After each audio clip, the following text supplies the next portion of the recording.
And a welcome here to Wake Up Call with Dan Tortora, where sports truly meets that thing called life. Hope you're having yourselves a wonderful morning this morning as we get set for what's coming up tomorrow, folks. And that, of course, is Independence Day, our nation's birthday, coming up tomorrow. And that means Wake Up Call with Dan Tortora will be off tomorrow. We'll be back with you on Friday.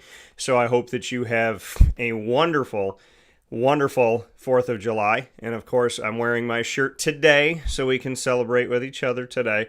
But happy early 4th of July, happy early Independence Day. And let's remember that if one person is not free, then truly none of us are. So let's make sure we take care of each other, practice equality, goodness, kindness, generosity, humility, empathy, and all those things that truly matter. That golden rule, treat others as you want to be treated, is a real thing. And I hope that we continue to do good by not just ourselves, but by each other. So with that being said, inside of the Heritage Hill Studios, I'm so happy to be here hanging out with you. Heritage Hill Brew House, you'll find them out in Pompey on 3149 Sweet Road in Pompey, New York, in the rolling hills of central and upstate New York. And Heritage Hill North, their newest location, you will find them on 628 South Main Street in North Syracuse at Sweetheart Corner. We will be there this Friday, right after Independence Day. We will be live on site on location at Heritage Hill North, celebrating the CNS North Stars Girls Lacrosse State Championship team. Very happy to have Gabby Putman here with me. She'll be there with me Friday, July 5th at 6 p.m. Gabby, as well as head coach Stephanie Prentice, to celebrate the CNS North Stars here in their New York State title. Coming up here on Wake Up Call with Dan Tortora, inside of MonPazPopcorn.com is what's popping. We have two awesome guests set up here for you today. And coming up first in our Dolphin Dive, as this is Wednesday, and you know Wednesdays at 9 a.m. Eastern Time are Dolphin Time. So during this Dolphin Dive, we'll be featuring Katie Kolinski, my very good friend and somebody that I appreciate so very much. Guess who's back? Back again. Katie's back. You better tell a friend. Katie Kolinski here with us. Very excited to be able to talk with her here this morning about the upcoming year 2 in D1 for LeMoyne Dolphins women's basketball and first season under Nick DiPillo, the new head coach. And then in the second hour of the show, Jamie Young joining us from Villanova. Jamie Young spending last season with LeMoyne Dolphins men's basketball. And after that season, that first season in D1, Jamie heading over to the Villanova Wildcats of the Big East to be an assistant coach. He spent many, many years in the NBA, so we're going to be talking about his journey in the hoops world, as well as his year at LeMoyne, now being at Villanova, and we'll talk NBA and NBA free agency, because you know that with all of his connections and his time spent in the National Basketball Association, that ear is close to the ground. So some great stuff coming up here for you today, and let's jump right into the Dolphin Dive featuring Miss Katie Kolinski here with us, picture-in-picture, LeMoyne Dolphins women's basketball assistant coach heading into year 2. Miss Kolinski, how we doing? I'm good. It's a good morning today. I'm excited to be on the show, as always. Yeah, happy to have you here, happy to be hanging out, and just appreciate it. I know I had the opportunity to have the exclusive first conversation with Nick DiPillo. Well, actually, we did the first article announcing that he was hired, and then had the exclusive first conversation. Then we followed up with another conversation, and that one started with talk about you coming back, him speaking with you, spending time with you, getting to know you, and that opportunity that he felt where you align with him, and that this was going to be a great thing to do with his staff, which was to take care of keeping you and then going and finding a few more assistants, which he has done. And I'm very excited. Casey Filio and Maya Jackson coming onto the team as well. So let's get into that. I mean, I got to talk with Nick about it. He said a lot of wonderful things, and I'd love to get your thoughts on how this all came to be. Yeah, I mean, obviously when there's a coaching change, you don't know, you have that waiting time, to see who they hire. Yeah. You got to wait to see, do they have someone in mind? Who do they have in mind? Is there an opportunity to stay on or not? So it can be a stressful, time, but I got really, I got lucky. I knew I had a lot of people that know Coach Nick and that spoke so highly of him. And I had people, reaching out to him on my behalf without me even really knowing. People would tell me like, "Hey, talk to Coach Nick for you," or, and then I'd kind of get worried, like, well, he probably thinks I'm just having everyone blow his phone up. But no, it's just a lot of people knew him, and I'm lucky to have a lot of people that could speak highly for me, and know my work and my work ethic, and getting to know Coach Nick. He's awesome. His background of being in the WNBA, Seton Hall, Bowling Green, Pitt. I'm gonna learn so much from him, and he's such a go getter, and he works so hard. He has like an eye for talent, and he recruits, and he has so many recruiting connections, and he really cares about the players. Yeah. And I think that's where we really align very well. Is you get into coaching because you want to help our young players grow. You want to help them grow on and off the court, and be ready for the real world. And he aligns that way. And I think it's just a perfect situation for me. I'm so happy. I have so much energy. I'm just ready, just to keep getting after it at LeMoyne. Obviously we had a great season last year, and we just want to keep that going this year. Yeah, and you coming in last year and, having a season under your belt and being with LeMoyne from when they started to transition into Division One, you go back to that last season, and like you said, the positives that happened. We're talking about a LeMoyne women's basketball program that for many years now has gone to the national stage, has been to the NCAA tournament numerous times in Division Two, won their only NE10 tournament championship 23 years into the conference with Gina Castelli, had success nationally, getting into the tournament with Gina Castelli, then Mary going into the NCAA tournament in Division Two, back-to-back years, and then last year we talk about Division One when you came onto the staff, 14-2 record in the NEC, second only to Sacred Heart, who's not in the conference anymore, who was 15-1, and that one loss that Sacred Heart had of 16 conference games came against LeMoyne in Sacred Heart on the road. So we go and we look at that and say, first season in Division One, first season in the Northeast Conference, 14-2. You hand the best team in the conference their only loss. That loss is at their house. A winning record overall. You get to the NEC tournament champion NIT because you can't play in the NCAAs due to the reclassifying rules of the NCAA until those are changed, but you can play in the WNIT or anything that's outside of the NCAA. And the WNIT not only wanted LeMoyne, but asked you to be an automatic qualifier. So before they even released the bracket, they had LeMoyne set up and ready to go. And then that game goes to almost 100 points, and you push Niagara on the road at Niagara and give them everything you can. That is one heck of a way to jump into Division One, and there's a lot of good stuff to build off of. Yeah, it's really a testament of the players we have here. We didn't have any issues in our locker room. They just came ready to go every single day, ready to practice. Just a good group of individuals, and that decided to come together and play like a team. And I think that's really important. We're gonna keep recruiting high character kids, because that's what really makes these teams. And I really just give all the credit to our players for we had such a hard non-conference schedule, and we'll continue to do that because that's just going to keep continuing to prepare us for conference. And we want to compete for championships every single year in conference. And, it just starts with our players and, their attitudes and, just to keep, like I said, recruiting high character kids. Yeah, and you talked about having no issues in your locker room. And that's something that, obviously people don't see. And when you do have the opportunity, in my case, in the media, I bring it up all the time, that there were times over the last 13 years, going on 14, God willing, with the Jacksonville Jaguars, being in that locker room and seeing the talent that was good for the locker room and the talent that was not good for the locker room.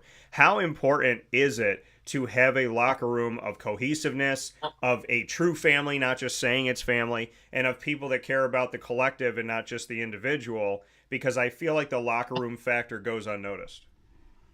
Yeah, the locker room, if you win in the locker room, you're going to win on the court. And, it's everything. You have to have culture, and that's what you do every single day. And you have to have a locker room that gets along, at least when you're on the court. Not everyone's going to be best friends off the court or, hanging out all the time. But once you get on that court and you're in that locker room, if you have a lot of negativity or, kids that are just complaining or not playing and this and that, and they're not thinking about the overall team, then you could run into a lot of problems on the court. But if you can have a locker room of high character kids that, have the same goal and they want to come together and just win, and, everyone's going to have their role. And if you can be great at your role, you're going to have a good season, and that's really important. And, that's on the coaching staff too, to make sure that, everyone's on the same page and everyone's getting along in the locker room. And, that's why leadership and having, captains is very important, because, they're the ones that can do the checks and balances in the locker room too when we're not there. So I think that's all really important. And like I said, we're lucky to have kids that, buy into that and, have that goal of winning championships here. Yeah, and you're stepping into year 2 at LeMoyne, but you're back home. What does that mean to you? The fact that you've had this road, you spent 7 years under Jim Boeheim in Syracuse, which was unheard of for someone to have an opportunity like that. You had that opportunity. You went to the NCAA tournament. You got to be around so many tremendous athletes and just great people. And then on the women's basketball side, you got to meet so many as well, train with, and build those relationships too. Then you go off to the University of Buffalo. Then you go to Lafayette. Then you come back home. To be back home for you beyond basketball, what does that mean? You're a West Genesee grad. The fact that you are right down the road from where you grew up, the importance of that for you. Oh, it's everything. I love Syracuse. I tell everyone I could live here forever. I could be at LeMoyne for life. Like, that's how much I love being here. It's such a great community, and having, I think, like, and even recruiting wise right now, just like being able to explain the community to all our recruits, like, that's what it's about, the people. And we have such good leadership at LeMoyne. From Linda and all the way down, from coaching staff to all the players and the individuals at LeMoyne. It's just a great place to be at, and it means everything to me to give back to the Syracuse community. And I hope people will keep giving, back to us too. Like, come to the game, support our players; they deserve it.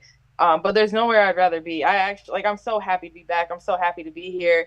And I really truly love LeMoyne. I just think it's such a special place, and the plans they have for the future of LeMoyne, as it's been posted out there, from the $45 million renovations that are coming, like, they're just so invested in it, and it's awesome to see that, and it's awesome to be a part of that. Yeah, and I got to speak with, it's strange to say this, but now former athletics director Bob Beretta.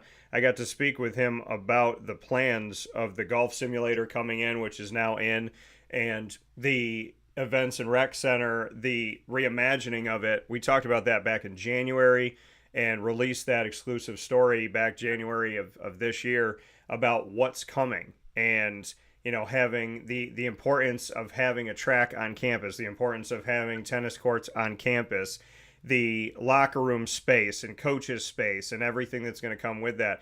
What are you most excited about when you hear about the renovations and the things to come, this project of LeMoyne essentially elevating itself once again, because we've already seen improvements to LeMoyne and progression on campus and different things happening when it comes to the baseball field and softball field, as well as Ted Grant Field, which houses soccer for men's and women's, as well as men's and women's lacrosse. The events and rec center where basketball calls home, what are you most excited about? Well, I think, just the overall upgrades and, locker room and offices and all those type of upgrades, I think is going to be really important, as we just continue our D1 journey. And, I think being able to have those improvements for recruiting and for our players who deserve to have those improvements, I think overall, just, the look of even like the rec side and things like that, I really think it's going to be awesome. And like I said, things like that make you excited about LeMoyne and the future of the athletic department. So I'm excited about all of it, honestly. I think it's just awesome. I think it's awesome that, people are investing in it. And I think, it's going to be good things to come, in the future. Katie Kolinski here with us, LeMoyne women's basketball assistant coach, heading into year 2 at LeMoyne in this edition of Dolphin Dive, exclusive to Wake Up Call with Dan Tortora in our multimedia marketing partnership with LeMoyne College, of course, inside of the Heritage Hill studios. I'm going to ask you this because, selfishly, that I'm happy that you're home. What is it like now to know that we're going into year 2 of actually being able to see each other? I mean, I was with you throughout the season, right? This past season, and all the way to going out to Sacred Heart, but getting to see the season, be around, and get some breakfast for lunch with Kaya. So, what does it mean to you, the fact that you get to be around people that you know and love, you get to be around this community, your family is obviously here, and then, like I said, selfishly, as someone that I consider a great friend, you and I have gotten to spend a lot of time together, and we've also gotten the opportunity to, while you're on the sidelines, that I'm, right there in the stands, which I know it means a lot to me to see LeMoyne win and to see people like yourself out there doing great things. Yeah, no, I mean, obviously, Dan, you and I have a great relationship, and we like as a whole just appreciate all of the publicity you give our team. I think it's really important. You give us the most publicity out of anyone in Syracuse, and I think we're grateful for that because we think our players deserve that. Especially now that we're D1 and just to have someone that's always vouching for us and always putting our players out there and our staff out there, I think is really important. And then just like for me, being home, like my family, can go to all the games. My sister has season tickets. My nieces, nephews can go to the game. So I just think it's really important, to have that support, especially, being a mom and my dad will bring my daughter to all the games, which I think it's awesome. My daughter's been asking me the last week why we haven't been going to a basketball game, and we haven't been going to work. So I think it's just important. She'll see a Dolphin and, she can say, oh, that's your work or that's, basketball game. So I think it's awesome. It's a great community feel, overall. Yeah, and like I said, I mean, when I had Nick on the show and talking about retaining you and keeping you, bring me into that process because Nick had originally told me when we did our first conversation here on Wake Up Call with Dan Tortora, he said, I'm going to meet with everybody individually. I'm going to meet with my student athletes, I'm going to meet with my coaches, and I want to just kind of see where everybody's at. I want to see what gels, I want to see what makes sense. Bring me into those interactions with Nick and why you feel like it is something that parallels, because he gave his thoughts on, why you're here and why it's important to him and those connections he feels like are there. But I'd love to hear it from your side of it, just what the experience was like when Nick came in and sat down with you and why this ended up all coming together. Yeah, I think well, when you're coming into a new situation like Coach Nick is, like you need someone that you can kind of like rely on that knows the landscape of LeMoyne.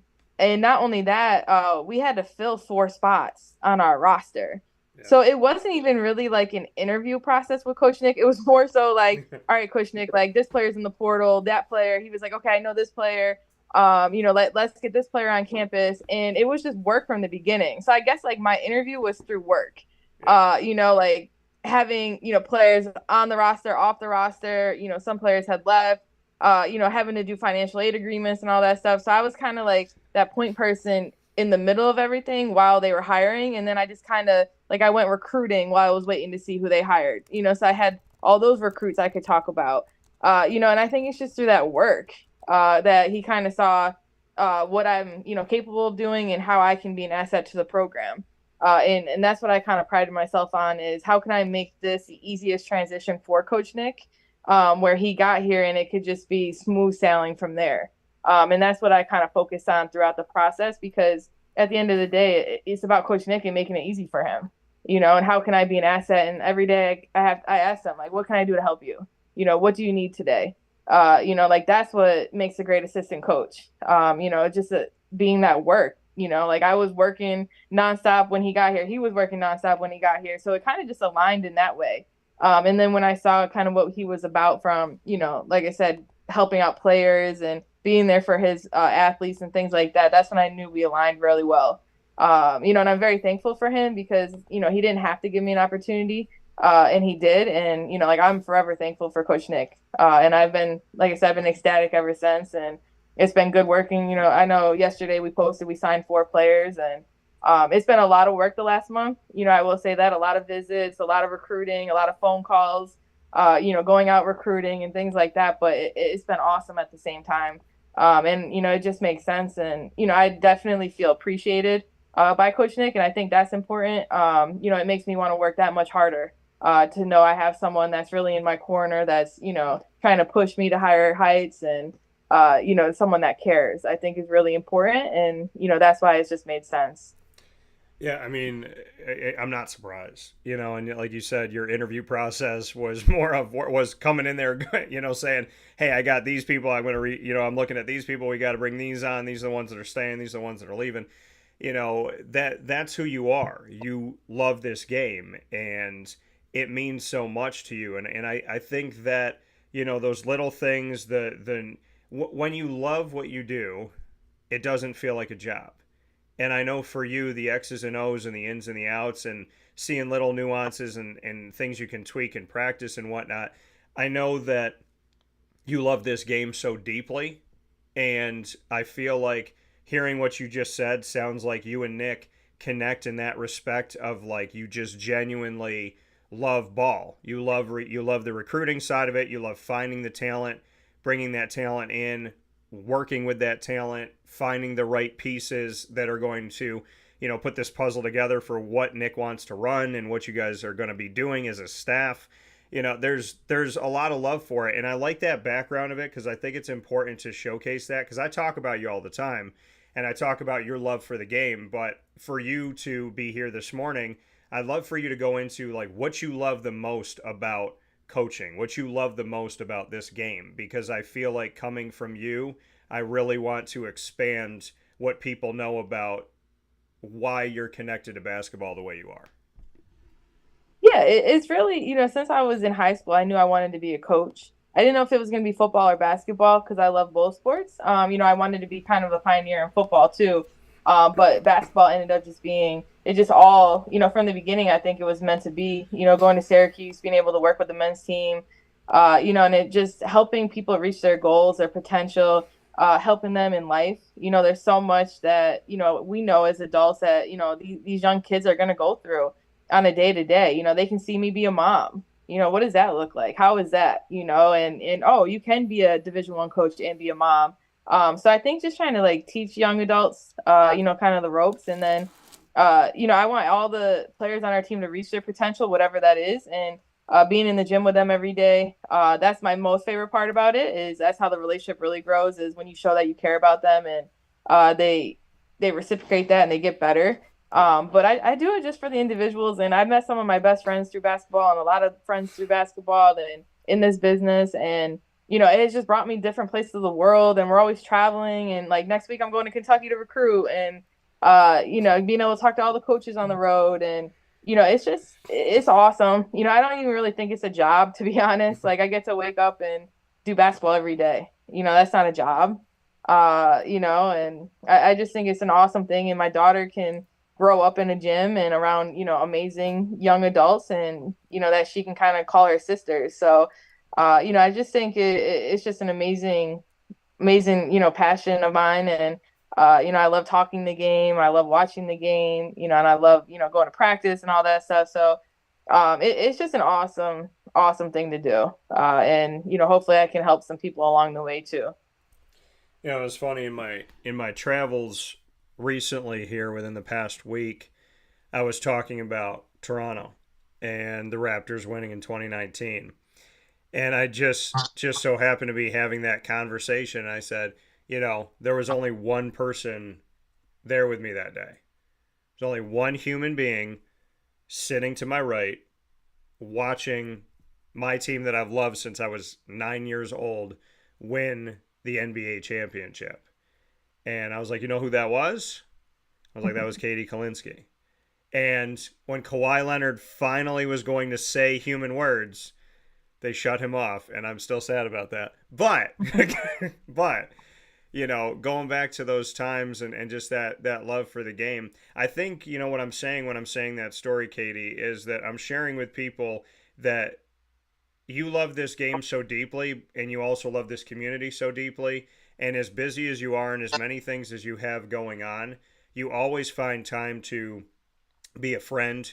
You find time to be there. You find time to be supportive. You find time to give advice. You find time to learn your own, gain wisdom and knowledge. And I think that that's important to say when we're talking about you being an assistant coach over at LeMoyne, is the fact that coaching is more than just the X's and O's. Coaching is more than just the wins and losses.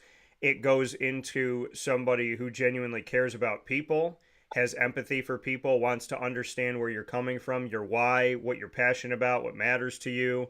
And little moments like that are really big moments. And I mean, for the rest of my life, there's only one person that was there the day that 9-year-old me, as a grown man, got to see something that everybody told me was impossible. And I'm sure you've had other moments like that with student athletes. You've had other moments with maybe fellow coaches and with your family and people in the community, is that as busy as you are and as hard as you work, you always find time to be there when it's important to someone. And I want to publicly say thank you for that, because I think my story is probably echoed by other people's. Yeah, I mean, I think, I've been lucky too because I've had a lot of people be there for me. Obviously, like even our friendship, whenever I need, someone to talk to, whatever, you always pick up the phone. And, I think it's really important to just be there for other people. We never know what people are going through. No one is perfect, but we're all trying our best. And, I just think it's important to be there for other people when they need someone to be there. And, that's what life is about. That's what we'll remember at the end of the day. We won't remember all this other nonsense going on. And, I think we forget, keep the main thing the main thing. And that's kind of my motto every single day. Yeah. Katie Kolinski here with us in this edition of the Dolphin Dive. We'll come back to LeMoyne, but I'm going to go out to the West Coast for a second here. You are a Laker fan, and LeBron James, as of this morning, has agreed to allegedly 2 years, $104 million. Man making over $50 million a year. And the conversation was, if he wants this team to get better, he can't sign a max deal. He has to take less money. Not that this man is hurting for money unless he's spending it. And not that he's necessarily hurting for money. He's made a ton of money over a long period of time. This man has been playing in the NBA since he was 18 years old. So LeBron James, though, the Lakers didn't do much of anything last year. Didn't have a great season, got into the NBA playoffs, got bumped out, and now his son is there. His son was drafted 55th. People may not know this, but second round, nothing is guaranteed. So they could have just let him go undrafted and then called him right after the draft and negotiated a contract or whatever they wanted to do.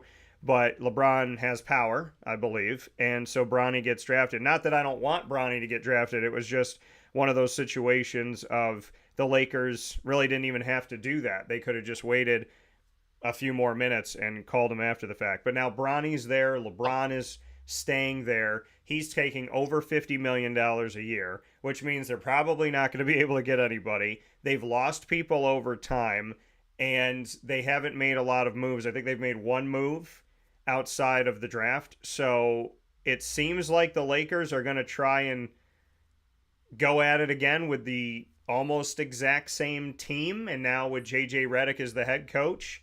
So, Katie, two-part question. You're a Syracuse fan. You love the city of Syracuse, and obviously you coached at Syracuse, now you're coaching at LeMoyne. So are you happy that a Dookie is the head coach of your favorite team? And secondly, with LeBron taking $50 million a year, it looks like they're not signing anybody else. What are your thoughts? I don't really have many thoughts on the Lakers right now. Obviously I've been a Laker fan since I was little, but I'm not mad at the JJ Redick thing, even though he is from Duke. I think he'll be fine. But at the end of the day, coaching really is just about the players on the team. So it's like even when Luke Walton took over Golden State, like they didn't lose a game pretty much because of the team they had, right? Yeah. So I just think it's, about the players. And I'm not mad at LeBron. I still think he's a top 10 player in the league. And, that's like telling Curry or Giannis or any of those guys right now, like, take a pay cut. They're not doing it. I just don't know why they haven't been able to sign other players. It seems like it's not really a destination right now for free agents. So, yeah. It'll be interesting. I think LeBron probably has 2 more years left to see where the Lakers are at when he retires, because it seems like he's going to leave them in not a very good place. That's my only thing. Is like we just once he's gone, and then you still have Anthony Davis, but after that, it's kind of like we haven't had any like high draft picks recently, and when we did, we didn't even take Jason Tatum. So I don't know. I think it'll be interesting to see the where they go from here the next 5 years because it doesn't look promising unless when LeBron leaves, they can sign a couple free agents that are top five players. We'll see how it all goes. Yeah, wherever LeBron goes, he leaves a crater, and that's the unfortunate side of things with that. Back to LeMoyne, you talked about the fact that there's a lot of incoming new faces here. There's 7 returning players. There's 2 true freshmen that are coming in and 4 via the transfer portal. And I've known about these moves here, and yesterday got to share them publicly of what's going on. Just what your thoughts are. And I'm guessing now that they've been announced publicly, you can say something, but maybe I don't know what the rules are anymore in the NCAA. Like, can you just say we brought them in and we can't say their names? I have no idea.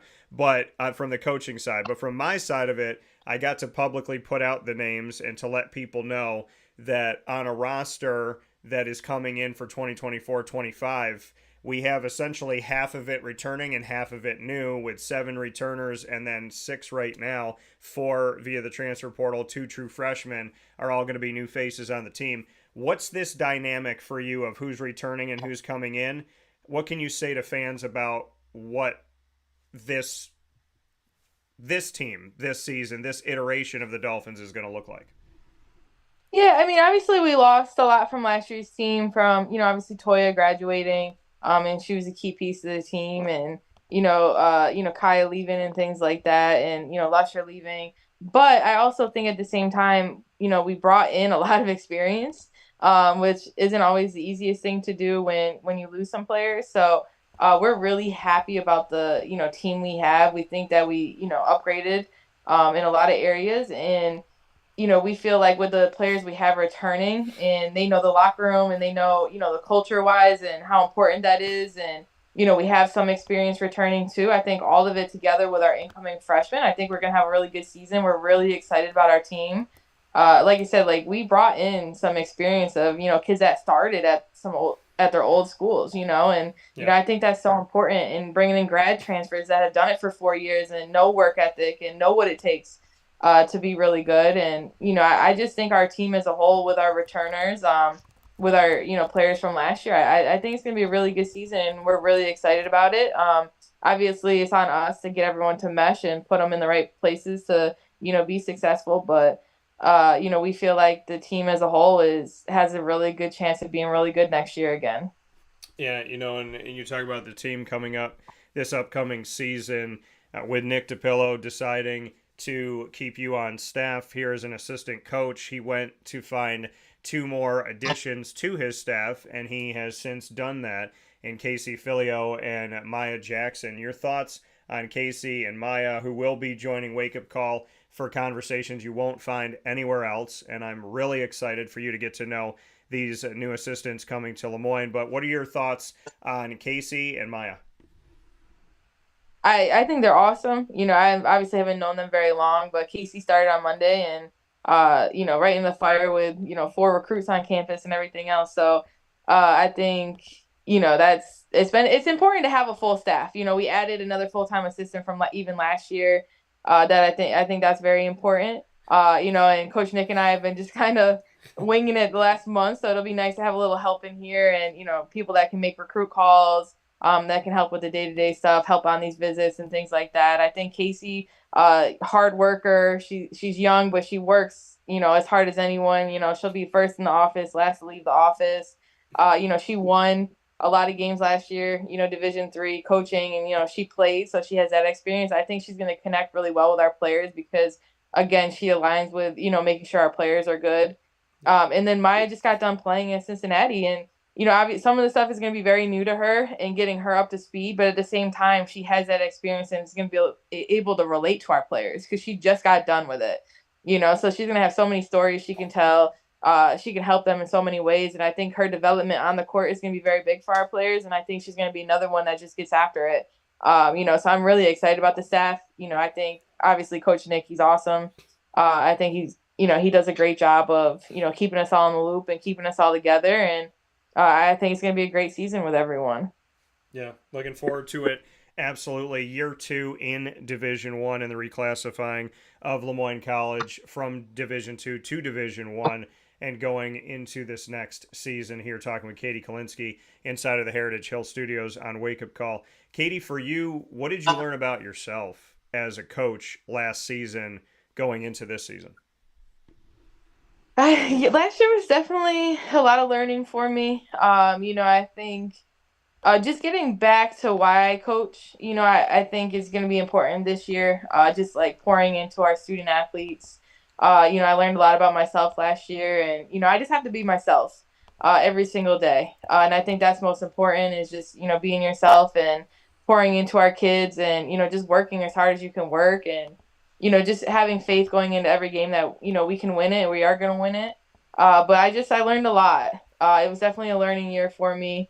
Just who I am as a person, and what my morals are and who aligns with that. And I think after last season and how much I learned, I think it's going to be a really, really good year for me this year. Just with the growth I think I'm going to have and the growth I'll have for our players. Yeah, you talk about being who you are. And you and I have talked about this before. You don't shy away from your faith. You don't shy away from God. You don't shy away from speaking about that and what that means to you and letting that be your focus and your center and really your light. Just what you can say about that, because life will teach us through adversity how to be strong. It'll teach us how to have faith. And, I feel like if you lend an ear, God's always talking. People say, I asked for something, I didn't get an answer, and I can attest to this in my life as well. It's like, okay, when you ask, you have to be quiet and you have to listen.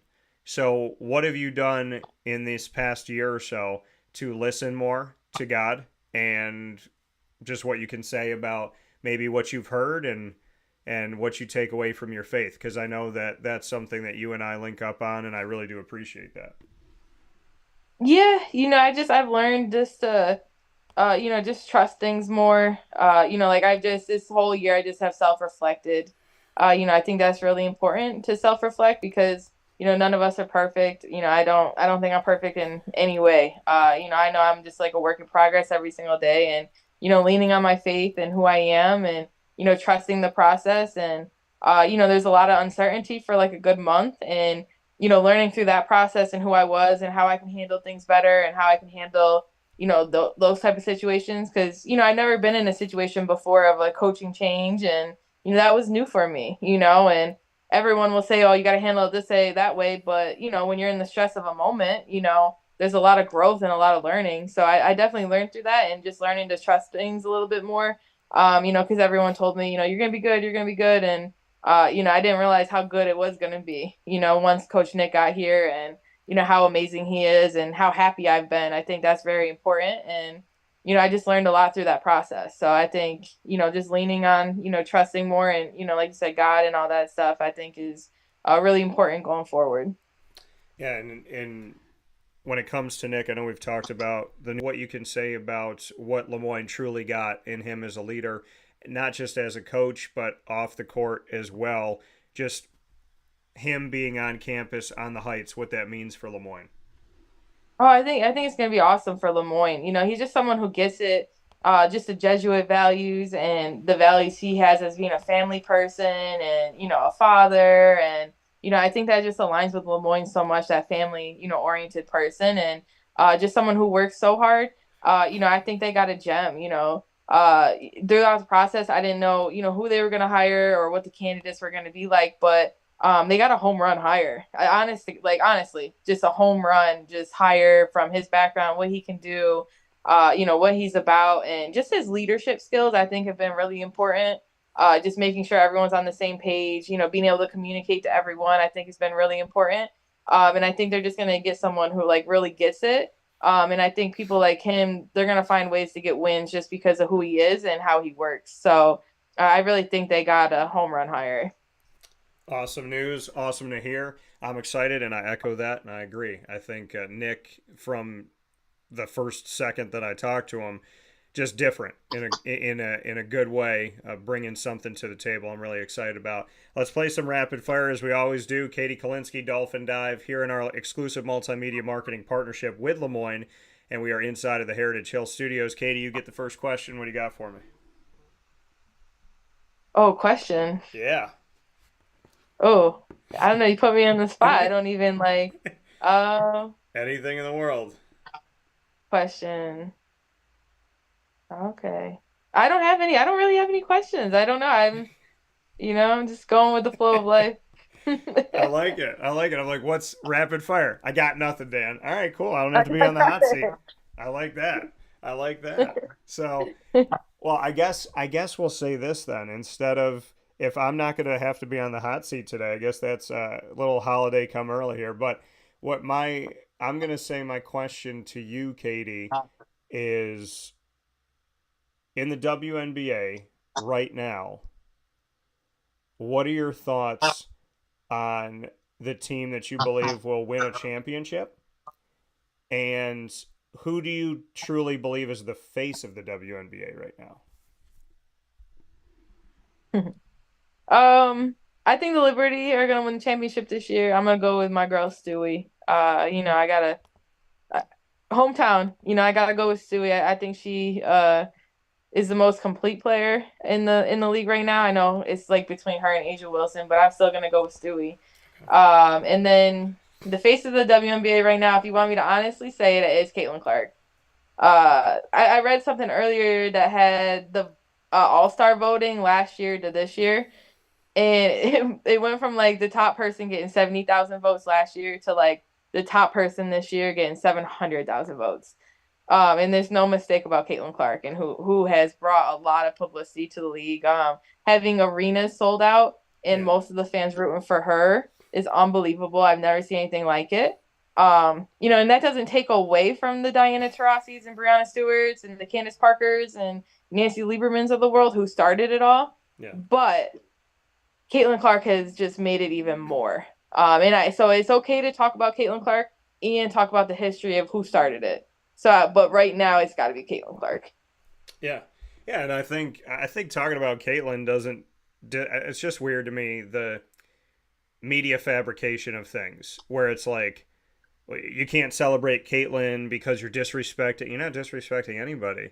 Rebecca Lobo, when I think about the WNBA and I think about Cheryl Swoops and Rebecca Lobo and Diana Taurasi and Lisa Leslie, they don't go away because I'm talking about Bree, because I'm talking about Caitlyn, because I'm talking about Angel. Like that doesn't go away for me. To me, we should be celebrating the WNBA right now. I don't know why people are trying to find something wrong with it. There's nothing wrong with it. More people watching women's basketball, nothing wrong with that. More people wearing jerseys, nothing wrong with that. More people buying memorabilia, getting autographs, going to games, nothing wrong with that.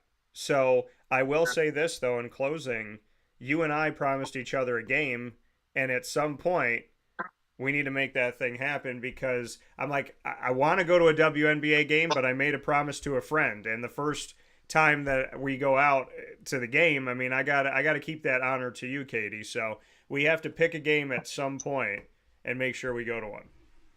No, for sure. I normally make at least one a summer for like the last like 12 summers, and I have not been to one this summer yet. So I gotta get on that now that you say that for sure. You gotta support the league. Yeah, every time, like, because I keep things in the back of my head when I make promises, they stay with me. And so, like, as soon as you come on screen and we're talking, I'm like, I promised on the show live that we would go to a game, so I have to keep that promise. So we got to figure it out, but looking forward to doing that soon. Happy to have you here in Syracuse. Like I said, we're spoiled not just to have you, Katie, but to have Kaya as well. And truly, I can officially say it on the show. Welcome back. I've talked about it for weeks here, but officially welcome back in for year two. And, God bless to you and your family and this opportunity for you to not only continue doing what you love, but to do what you love at home is such a beautiful thing. So happy to have you here. No, for sure, Dan. I appreciate you, and I'm excited about the season ahead. So Yeah, a lot of great stuff coming up with Nick DiPillo and the staff that we have, as well as the incoming faces and the returners for LeMoyne Dolphins women's basketball. As always, Katie, I appreciate it. Enjoy the day, and I look forward to talking with you soon. All right, Dan, have a good one. All right, you too. Take care.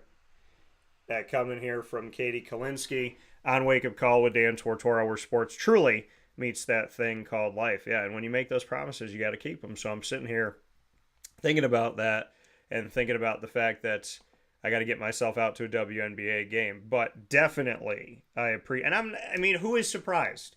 Who is surprised that Angel Reese is a double-double machine and Caitlin Clark is out here doing all these things and getting one game, one piece shy of a triple-double? I mean, there's so much to be said about the game and about the players and about just what's happening with the WNBA, right?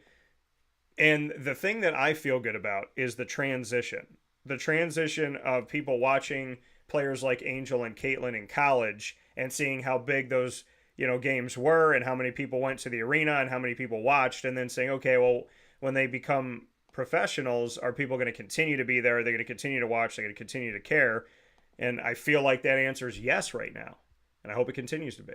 We'll take a step aside for a fast break here inside of the Heritage Hill Studios. We'll be back after this with plenty more Wake Up Call. Jamie Young coming up in just a little bit. Here's a message from Renee from Bryan's Landing, located on 6523 East Seneca Turnpike in Jamesville, New York. Open Tuesdays and Wednesdays for dinner, Thursday through Saturday for lunch and dinner, and Sundays for brunch. It's a lot like the way that my mom and dad ran their restaurant. We have put in place a lot of people that are family to us, very similar to how my dad hired people that were family to him. And then the tradition I'm carrying on is a lot of the items that are on our menu are my dad's. And he taught our chefs how to recreate his dishes. So I think that Tommy McNerney, who our executive chef is, to him it is an art. And I think that when he does create a dish, it's not just about making the food taste delicious, which is definitely our priority, but it's an art to him, and it's almost like his canvas on a plate where he just wants the colors to look great, and people love it because he takes pride in that. And Bryan and I appreciate that. We want it to obviously look good and taste good. I will tell you, when we opened up, it was 6 weeks before COVID. And what was amazing was the community, our friends and family stepped up, and everybody did takeout. Everybody supported us. Our hearts were just so filled. So to Bryan and I, obviously our friends come all the time, and we just have repeat customers in Jamesville, and I think people going to our previous restaurant in Green Lakes are making the trip to come to Bryan's Landing to support us. And I mean, I think we have great food and a great atmosphere. So it's very, very important to us. Head to Bryan's Landing, located on 6523 East Seneca Turnpike in Jamesville, New York, where memories have become recipes that are now meals to share with you. Tuesdays and Wednesdays for dinner, Thursday through Saturday for lunch and dinner, and on Sundays for brunch. And be sure to come out for live music Friday, Saturday, and Sunday.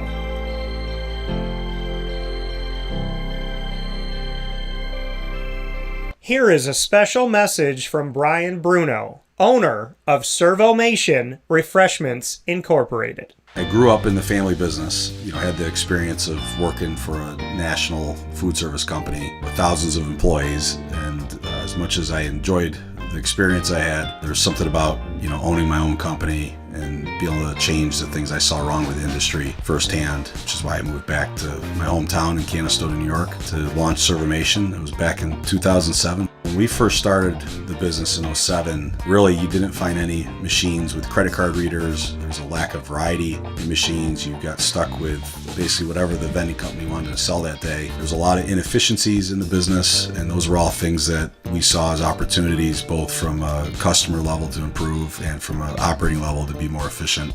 We've really been at the forefront of introducing retail technology into our space. We were doing self-checkout back in 2009 before it really became a national phenomenon. The whole point of it isn't to just improve the customer experience. It's to make it feel more like a retail environment where people don't have to be afraid of what they're buying behind glass. They don't have to be afraid of not being able to see the ingredients of the packages. It was an easy transaction from that standpoint. If we were to reinvent something, we wanted to make sure what we were making looked and felt more like a deli and not like something that you would traditionally see in a vending machine. I was tired of hearing for years the customers say the wheel of death because the vending machine would circle around with the same tuna salad in it. What we wanted to do was it really change the perception of that food. So allowing customers to touch it, allowing customers to feel the weight of it, allow customers to see the freshness of it, and also the variety of it really helps them change the perception and ultimately the value of what we bring to them. The point of differentiation you have to make is either in value or the quality. And I think on both of those fronts, Servamation has really, in large part, changed that value system for employees. So they no longer have to worry about bringing their food from home or having to leave their desk during the day and rush out to get back in time for their break to end. We're bringing something that they can count on in their break room every day, and they know it's going to be there, they know it's going to be fresh, and they don't have to worry about it being sold out or something that they don't enjoy. We've also heavily invested in flavored water machines, so you can get a glass of water with a fresh piece of fruit in it, along with bean to cup coffee machines. So there's not a day that goes by we're not surprised when we get customers that call us and say, we didn't know you could do all this. We're really lucky to have a strong group of dedicated employees. Most of our employees have been with us since inception.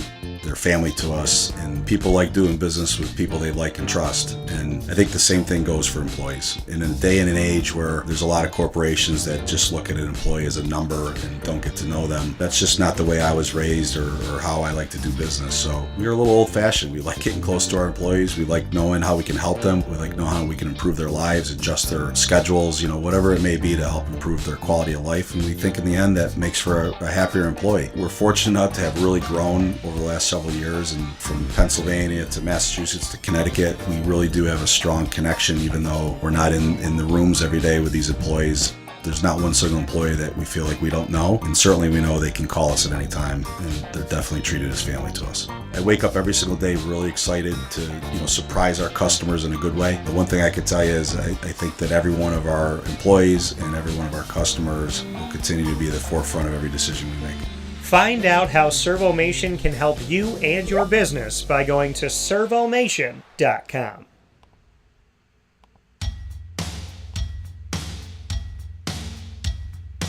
Central New Yorkers, you can now enjoy the tastes of Heritage Hill award-winning craft beers, seltzers, and a full bar at 3 locations. Spend your weekends at their beautiful location in Pompey with its amazing views, sunsets, family, and pet-friendly facilities, as well as extensive private event areas. Get their taps, tonics, and tastes in their brand new North Syracuse location at Sweetheart Corner in North Syracuse, New York. When flying in and out of Syracuse Hancock International Airport, make sure to visit their Palladino Farms location. At Heritage Hill, they believe in supporting our community and are excited to now meet you where you're at and where you're going with their local farm-raised tastes. Find out more information at heritagehillbrewery.com.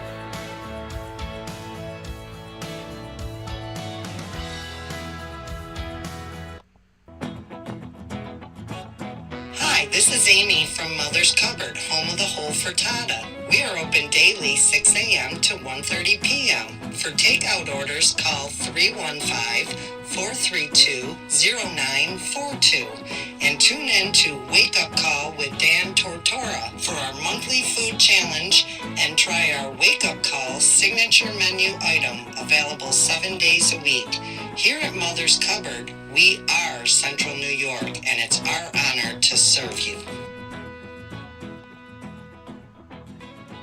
Ma and Pa's Kettle Corn and Popcorn Factory remind us that every day is worth celebrating at 201 7th North Street in Liverpool, New York. Open Monday through Saturday in-store and always online at maandpaspopcorn.com. Serving our Central New York community and beyond, order anywhere, anytime at maandpaspopcorn.com. Stop in to get a tin at Ma and Pa's on 201 7th North Street in Liverpool, New York to get your half-price refills for the rest of your life. Come to Ma and Pa's for your holiday gift giving for family, friends, employees, and clients. And remember, for fundraising and events, to call 315-450-6272. That's 315-450-6272. Ma and Pa's Kettle Corn and Popcorn Factory. How corny are you? This is Jimmer Sikowski, owner-operator of Chick-fil-A Cicero, 7916 Brewerton Road in Cicero, right in front of the Home Depot.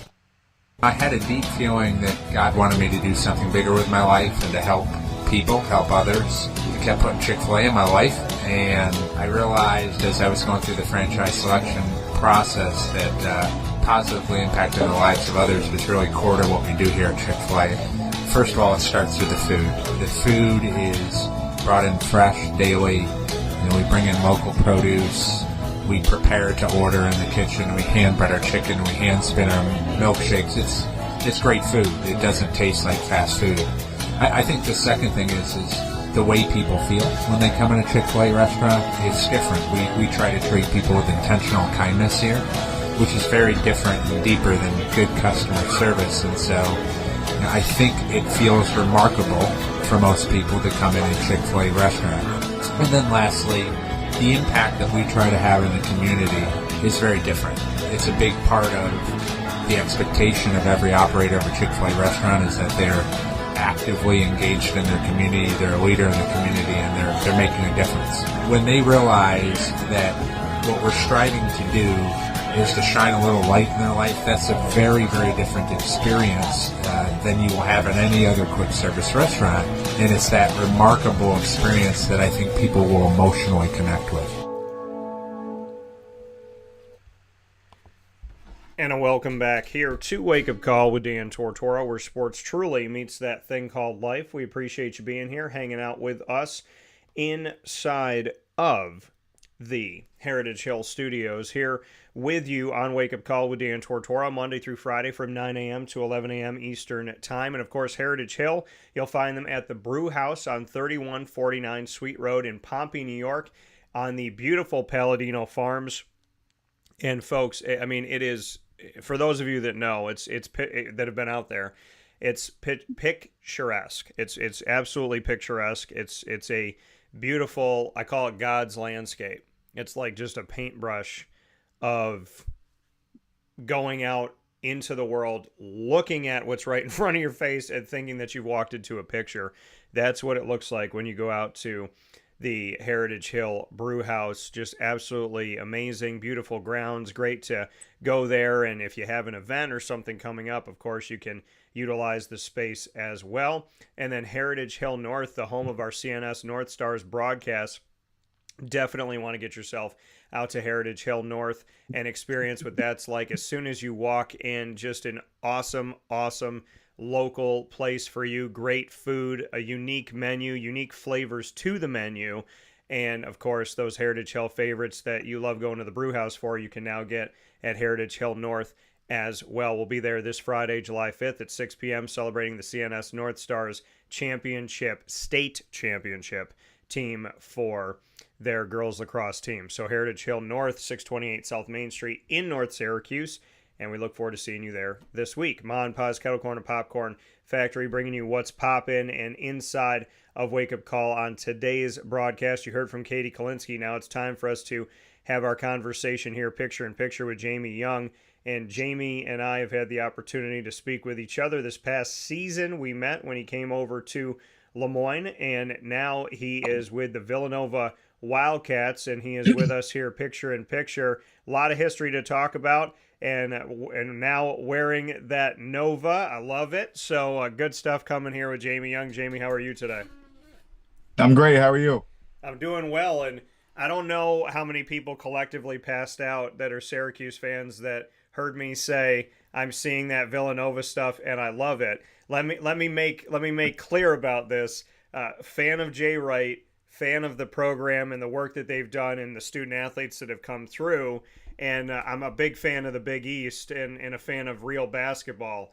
So with that being said, that is why I'm making the comments about Villanova. But you and I, there's a history to talk about. There's so many things, so many stops on your journey. and a really compelling story, Jamie. So I want to go back to the beginning of you as a kid. Why basketball, and when did you really like? What's the memory that you remember all the way back in the beginning where you're like, yeah, I love this sport. I got to do something with this sport. Wow. Well, just growing up in Indiana and the way basketball is there, that has had a huge impact on me. I mean, I can go all the way back to when I played for my father in YMCA hoops. Yeah. Waking up on Saturday morning and going in for games. Those, I remember all the way back then that I knew I loved the basketball then. The other thing, when it really hit me was probably high school.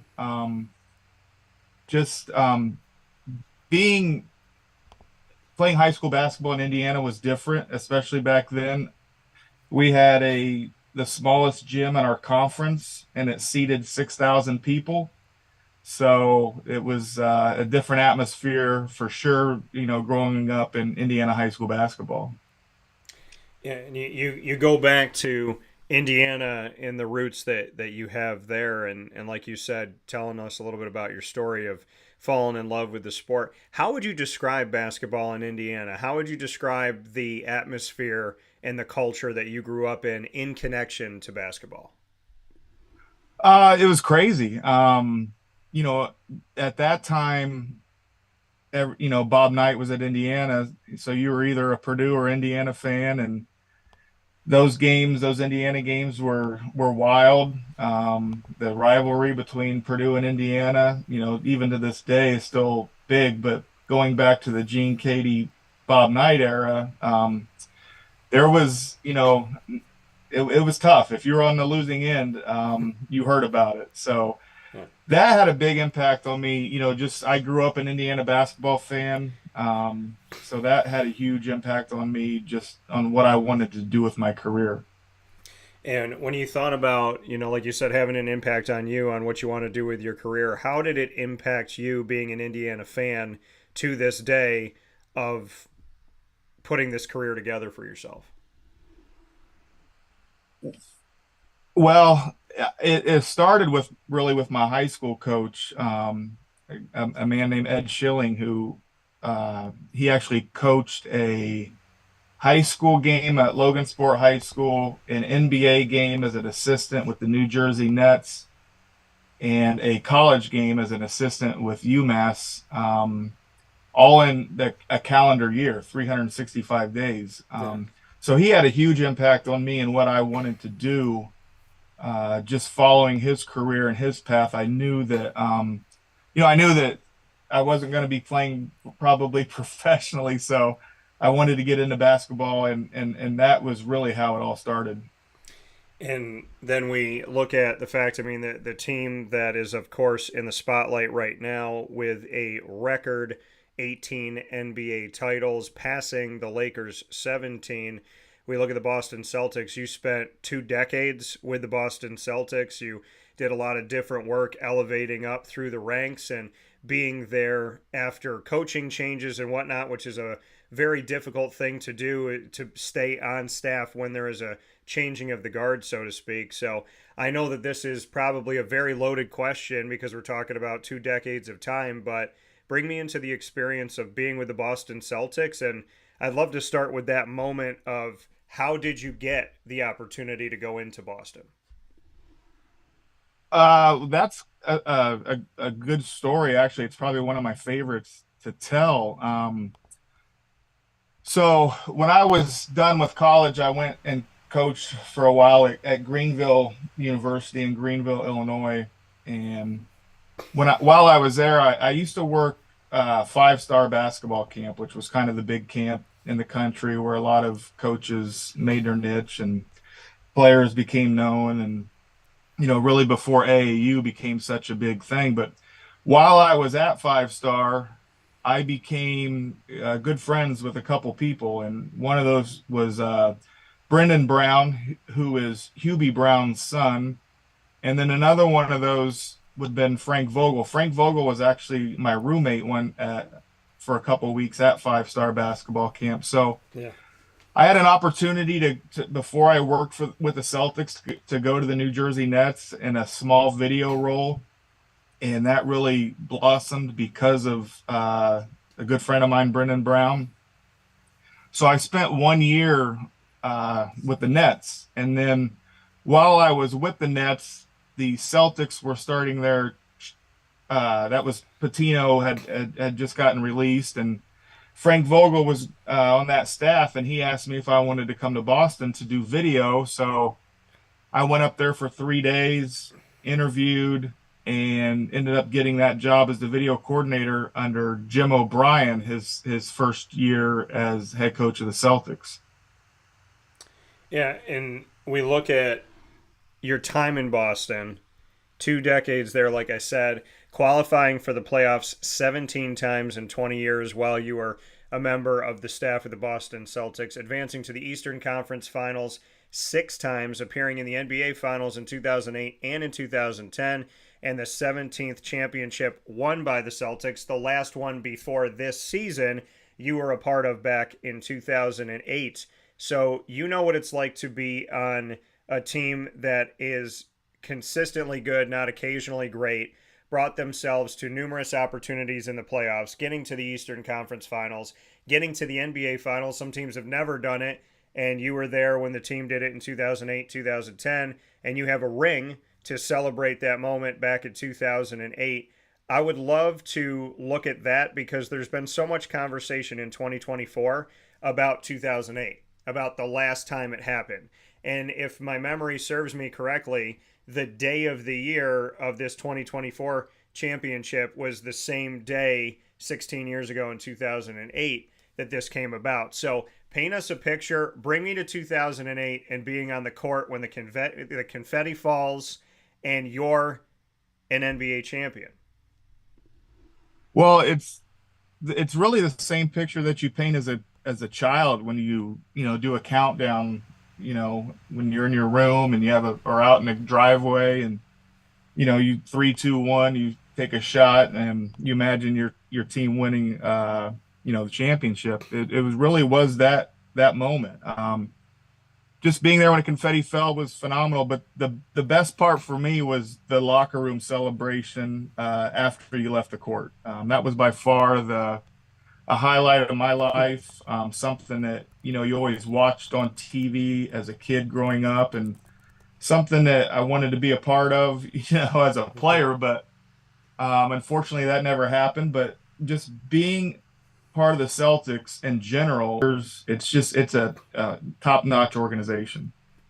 And we look back at that 2008 team. Ray Allen, Sam Cassell, Glenn Davis, Kevin Garnett, Eddie House, Kendrick Perkins, Paul Pierce, so on and so forth. Like you said, the locker room celebration after was great. You're celebrating with these guys. A lot of these guys larger than life. A lot of these guys, when someone is just kind of the average fan of the NBA and you say Ray Allen or you say Kevin Garnett or you say Paul Pierce, people are like, yeah, I know who that is. So what was that experience like for you to be an assistant coach with this incredible team? Yes, they're champions, but you were with them day to day. We know championships are not built the day of the championship. They're built so many moments before, years before in a lot of cases. So for you to be a part of that roster, that team, be an assistant coach to work with them, what was it like to work with the names and beyond those names that I just talked about? Well, the one thing that you couldn't do is be intimidated, and you had to be yourself. You had to be strong. With any NBA player, but those guys especially, you had to be strong with your words. Know what you're talking about, know what you're trying to accomplish, know what you're doing. But then, the about that team, those 3 guys that you've mentioned and the other ones, but the dedication that they had, the sacrifices that those guys made to sacrifice their individual games, to not maybe score as many points or get as many rebounds. What those guys sacrificed in order to become a team and have one goal of winning a championship.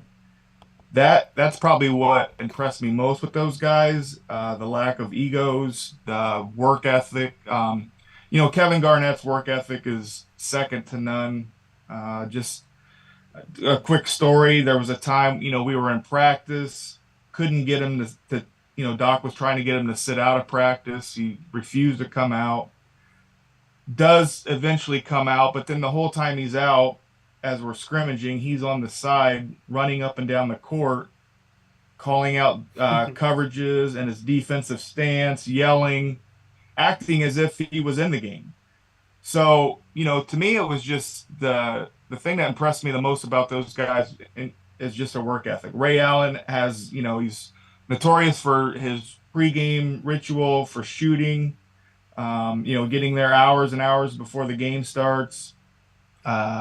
And then Paul Pierce, he's probably one of the, he's maybe a little bit different, where he always wanted to play one-on-one before and after practice with guys to help improve his game. So just the work ethic that those three guys had, and it rubbed off on everyone else on the team. You talked about here with Jamie Young on Wake Up Call with Dan Tortora inside of the Heritage Hill Studios. You spoke on when you have a team like this, or when you're in the NBA, that you have to know what you're talking about and you have to be confident in that, be firm in that. There's the conversation of who can be a coach in the NBA. Do these guys listen to anybody? And that's a conversation that we hear a lot, right? Who's going to listen to LeBron? Is LeBron the head coach, or is it JJ Redick? We hear that storyline all the time. So when you're a coach inside of the NBA, and like you said, you have to be confident, you have to know what you're talking about, you have to speak firmly and really, know who you are when you're talking to these players and whatnot. Bring me into that dynamic. Is it really what people say it is? Is it really like, here's superstars and, of the 30 NBA franchises, not all of them are listening to their head coach? How does this dynamic kind of work out? I know you can't speak for every coach in every scenario, but what is true about the NBA coaching world, and what is maybe something we want to debunk today is essentially what I'm asking. Well, for those guys that I've been around, Paul, Kevin, Ray, even Jaylen Brown, Jason Tatum, being with them, those guys, those stars, Isaiah Thomas, Kemba, who actually just retired. Yeah. The ones that I've been around have been phenomenal. And if you don't have buy-in from player to coach, and the ones that listen and, they may give feedback, they may have questions, but as long as the dialogue is great and you guys are on the same page, then you're going to be successful. I think back to Paul, think back to Kevin, Ray. We had Tom Thibodeau on that staff who ran our defense, and the buy-in from that team to the coach was second to none. They listened. What we said we were going to do is what they were going to do. There was never, there may have been some questions asked, but it was never a debate. It was like, look, this is what we're doing. This is how we're going to do it. This is what we're going to do to be successful. And once you have the player and the coaches on the same page, then you're off to a great start. You mentioned Jaylen Brown and Jason Tatum just won their first NBA title. Watching this team and coming off of your time at LeMoyne and heading into Villanova, you like we've talked about, you spent so much time in your career with the Boston Celtics and so much time inside of the National Basketball Association. To know and have been around Jaylen Brown and Jason Tatum, and to now see them as champions, and for the time being, Jason Tatum now has the largest contract in the NBA ever at this moment in time. It breaks down to like $60 million a year. So what's your take on this iteration of the Boston Celtics and your thoughts on Tatum and Brown, and maybe debunking that side of it too, because the media really, really tried to separate those guys from each other, and obviously it didn't work. Yeah, go to that point. A few years ago, even this past year, that there was like these two need to be separated. they can't play together. And I always thought that was ridiculous. You don't just trade two guys that were picked third in the NBA draft that are all NBA players. There was never a doubt in my mind that they functioned fine, that they coexisted just fine. For those two to mature in their games, that definitely needed to happen. Become more willing passers, but there was never a rift between those two guys, that maybe was created by the media. And I just always thought, like, when people would say these guys can't coexist, that it was kind of a ridiculous statement. And now, I give the organization going, talking about their title now, Brad has done a phenomenal job of putting the right pieces around him, going and getting a Drew Holiday and a Derek White and a Porzingis, and drafting. I guess Danny drafted Peyton Pritchard, but Sam Hauser off the bench, who is just one of the best shooters in the league.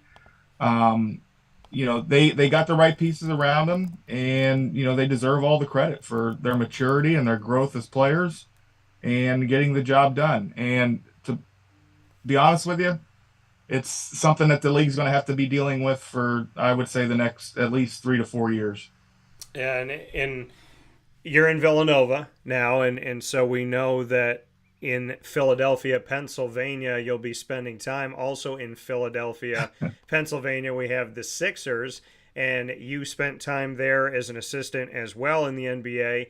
Would love to hear your thoughts on Philadelphia from your time there and what it's like to be back, because we got some things to talk about some moves that they've made as well, and we'll get to that. But what was it like to work on the Sixers staff, and what's it like now to kind of find yourself come full circle here and be back in Philadelphia with Villanova? Well, I had an absolute blast with the Sixers. We had a great staff. I thought we had some great teams. We didn't get the job done to the level of what the fans expect, and I guess what ownership expected. My second year, we had the third best record in the league. We won 53 games. We lost in the Eastern Conference semifinals to the Celtics. So I don't think there's any slight in that, because, that Celtic team was pretty good as well. The team that had been in the finals the year before. But Philadelphia is a great city. Just me being able to work in a great sports town like Boston and then come to a great sports town like Philadelphia has been a blessing. Two of the great, sport towns in America. So, and now to be back here at Villanova, and, some people don't think Villanova, I guess, is in Philly. It's out a little bit further, but I'm excited about that opportunity as well. Yeah, I think Philly outstretches its hands far enough that we can call Villanova a part of that for sure. But the 76ers, they did make some moves here recently. They're bringing in Andre Drummond on a 2-year deal. Spent some time covering him with Detroit. Actually, one of my most favorite pictures is Orlando Pro Summer League, when I was trying to get a good picture of him, and he spotted me when they were talking as a team on the sideline, and turned around and put up the deuces. And that, I think that's still one of like the most viewed pictures I've had of all time. So shout out to Andre for that. But Andre Drummond, Paul George coming in on a 4-year deal from the Clippers, Eric Gordon on a 2-year deal, Maxey on a 5-year extension, of course, Joel Embiid. When you look at the Philadelphia 76ers right now, can this team contest with Boston? Is Philadelphia finally in a place to push toward the end of the postseason when it comes to the NBA? Is 24-25 going to be a big year for this team? Well, I think they're doing a good job of trying to catch up to him. Paul George is a great addition, a great two-way player. I think the biggest thing is always going to be the health of the Sixers. Is Joel going to be healthy? Is Paul George, someone who's had an injury history, is he going to be healthy? And, just how they get once they get to the playoffs. Even when I was in Philadelphia, when we had Joel in the playoffs, he had the unfortunate elbow to the eye that broke his eye socket, and he was hurt for the Miami series with a torn ligament in his thumb and was dealing with that. And then, our second year, he was dealing with a knee injury where he missed the first game against the Celtics in that series Yeah. and ended up playing. But I think the biggest question with the team is just going to be their overall health. They are doing a good job in the arms race of trying to catch Boston and have enough firepower to compete with them. And they're not the only team. I think the Knicks, I put them right there as well. So as it stands right now, I would say the Celtics are a favorite. And then I put New York and Philadelphia right behind them. Well, we got a message here. A guy that supported my career since day zero, Jerry Hartz. He's a big-time Celtics fan. He wrote in, you should have Mr. Young on every day and do a segment about the Celtics. So. Well, I spent enough time there, we could probably have a topic each day. Yeah, we probably would. And speaking of spending time, you were in Green again with LeMoyne. That's how you and I met this past season. And you had an opportunity to be with the LeMoyne Dolphins in their first year of transition from Division II to Division I. Fellow Indiana guy, Nate Champion, the head coach, and of course played at LeMoyne as an alum there. So bring me into that experience of this past season, being an assistant coach, coming off of time in the NBA, and going not only to a collegiate basketball program, but a very unique collegiate basketball program as it was in its first year of transition from D2 to D1, and just what that experience was like. Well, the background story to it is it was about this time last year when Nate started reaching out to me saying, we're going Division One. I have an assistant coaching job at LeMoyne if you'd be interested. And I, at first, kind of was like, no, thank you. Was expecting to get another NBA job. However, that didn't happen. Had some things that didn't, go the way I wanted them in the summer. Had some interviews and, thought I was going to one place and they just didn't end up hiring anyone at all. Yeah. And, as the summer wore on, it was getting later and later. And, I knew I probably wasn't going to have a coaching job in the NBA at that time. And Nate kept reaching out. I give him credit for being, persistent in his effort to get me there. And basically my wife's like, look, you're not sitting on the couch here all year doing nothing. You're going to go crazy. Yeah. So, long story short, I did take Nate up on the offer. Was a little hesitant at first, didn't know what to expect. Basically left my family here in the Philly area in New Jersey and rented a guy's, an alum of LeMoyne. I just rented out his basement for the season. But it was an opportunity that, I was a little, like I said, I was hesitant at first, but I wouldn't change it for anything. It was an absolute blast to be part of LeMoyne as their first year in Division I. We had great guys on our team. I can't speak enough about them. Great coaching staff. I'm a big fan of Nate. As you said, we're from the same hometown in Indiana. The other coaches, Ben and Benny and Anton and Antoine that were on staff, were phenomenal. I had a year that I will remember forever. It was basketball every day for me for the most part. I know guys, it's collegiate, but getting guys to go to class, really wasn't my job. I mean, I helped out with that, but I dealt with basketball for the most part and getting our guys prepared and ready to play games. And LeMoyne is a great place. I had a blast. The people that there, Bob Beretta was phenomenal. I can't speak highly enough of my short time there. Well, and you've had time, as we spoke about, in the NBA and spent so many years at the highest form of basketball that we have. So when you think about Nate Champion as a coach, seeing the coaches you've seen, being around the people that you've been around, how would you describe Nate as a coach and a leader? Phenomenal, especially, for being, at that time 31, second youngest Division I coach in the country. Yeah. Does a great job with leadership, does a great job with planning practice, game preparation, watching film, just phenomenal at getting, preparing the team get ready to play a game. I have to ask you this because I've talked to my dad about it when he was at the games, and I think I mentioned it to you. How many times during a timeout did Nate plan for you to sit and talk to the team, and how many times could you just not help yourself and you decided to sit and do it? It was something that really happened kind of organically, and something I actually kind of learned being in Philadelphia. So, most coaching staffs, they get together, talk, and then go into the timeout. Yeah. Well, a lot of times those conversations are offensively based.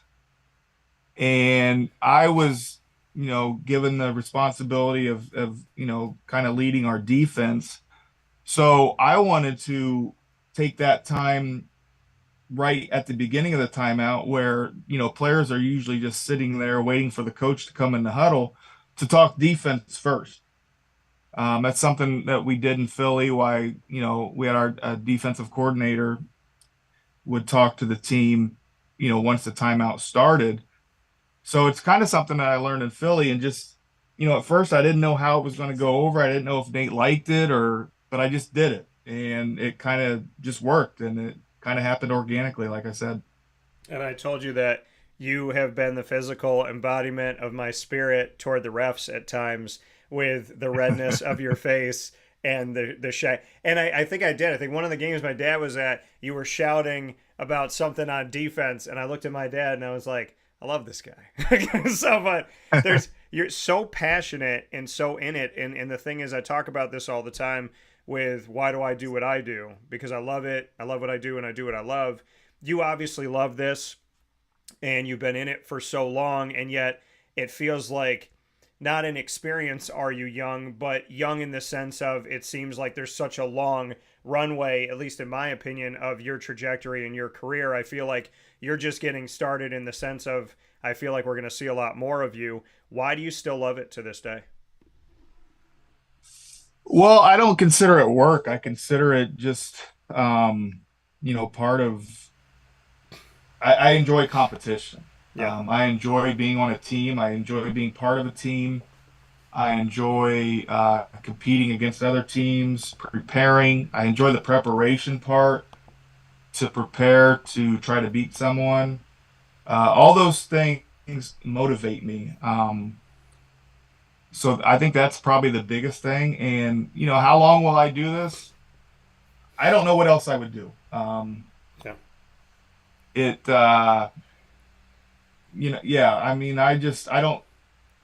Basketball has just been such a big part of my life growing up through college. Spending 20 years with the Celtics is like a dream come true. It was one of those things where you drive to work every day and you're like, am I really doing this? Yeah. And then, it just helped develop me and as a person and in my coaching career. And I like helping kids and players prepare and be successful and reach your goals. Coming here from Jamie Young on Wake Up Call with Dan Tortora inside of the Heritage Hill Studios. A couple more pieces, Jamie, before I let you go. I have to say this to you, though. We're picture in picture, and the car that you're sitting in, the giant sunroof that you have, it looks like you are doing this show sitting on your private jet getting ready to take off. That's what it looks like. Well, I am in my truck. I have a Ford F-150 truck. My plans changed a little bit from when we communicated yesterday. I'm going to be flying out of the Philly airport back to Indiana here in an hour or so. So a little over an hour. So I wanted to make sure I was as close to the airport before we started this. Yeah. So I didn't hit traffic and miss my flight. So, and it's a lovely day here. So. Yeah, it definitely looks like You're the pilot of your own plane right now, for sure. So before we jump into rapid fire here, new opportunity with the Villanova Wildcats men's basketball team. I love the Big East. A lot of respect for Villanova. So happy that I've gotten to spend time around this program over the years. I was at Media Day this past season. God willing, I'll be at Media Day this time. If the Big East will have me, I'd love to be there. Kyle Neptune is entering year number 3. And he said this about you, quote, Jamie is an outstanding addition to our coaching staff. He spent more than 2 decades with elite organizations, teaching and helping to develop some of the best players in the world.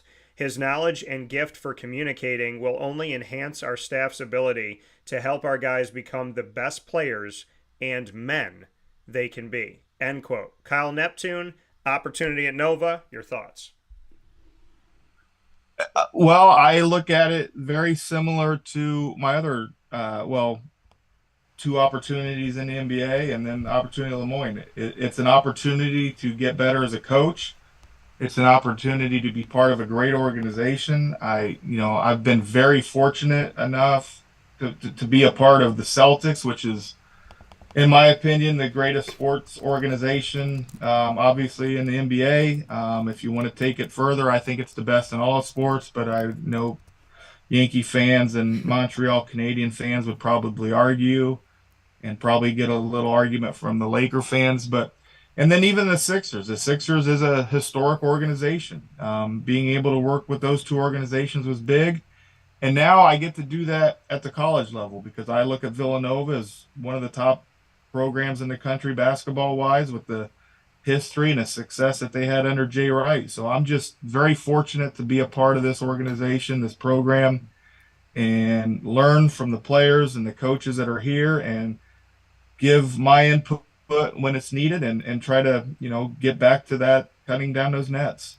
Yeah, absolutely. Big East, awesome basketball. Villanova, tremendous history. Jay Wright voted the coach of the decade recently before he finished up his time with 2 championships and moving forward into the broadcasting world. I still think he'll be a coach again, but we'll see. We're going to play rapid fire really quick. I don't want you to miss your flight. So, Jamie, you get to ask me a question whenever you're ready. You want me to ask you first? Yeah, you could ask me first. That's how this works? That's how this works. Okay, will Josh Allen win a Super Bowl? Wow. Why don't you just put me on the spot? I'm going to say, I don't know, not this year. And I'll put it to you like this. You didn't specify. There's a Josh Allen on my Jaguars. Do I think he will win one? I think he's got a shot. But well, we all know where you are sitting right now, and we all know who the fans are. True. We know the Josh Allen I'm talking about. Yeah, no, we do. So I would say it's not out of the realm of possibility that Josh Allen could potentially fight for a Super Bowl in his career. I don't know if the Bills have everything they need this season. My question back to you, Jamie. I know that you love Boston and you called them the best sports organization in the world. And I know that you loved your time at Philly as well. My question to you, though, is if we stay in the Eastern Conference, I know that there's an opportunity, hopefully, for you to return to the NBA at some point. Would you be the head coach of my Toronto Raptors? Yes or no, and why? Yes.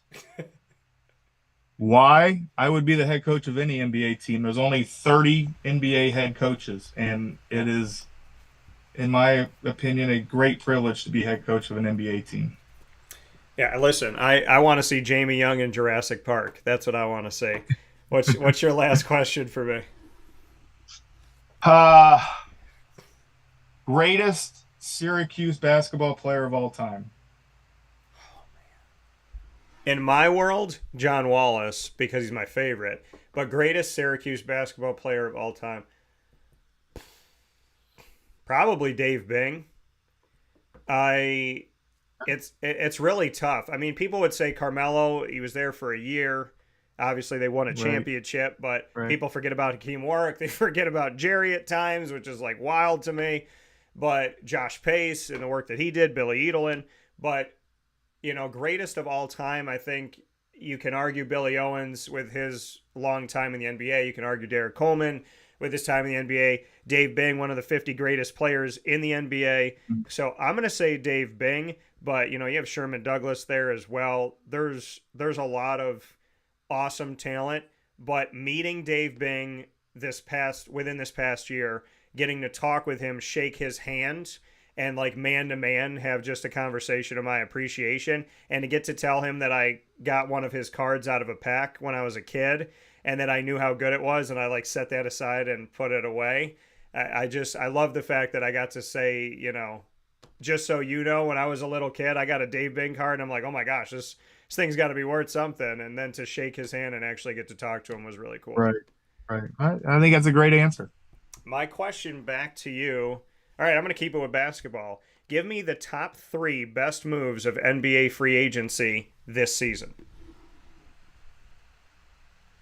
Oh, top 3 best NBA free. Well, I mean, the Sixers are definitely one. Okay.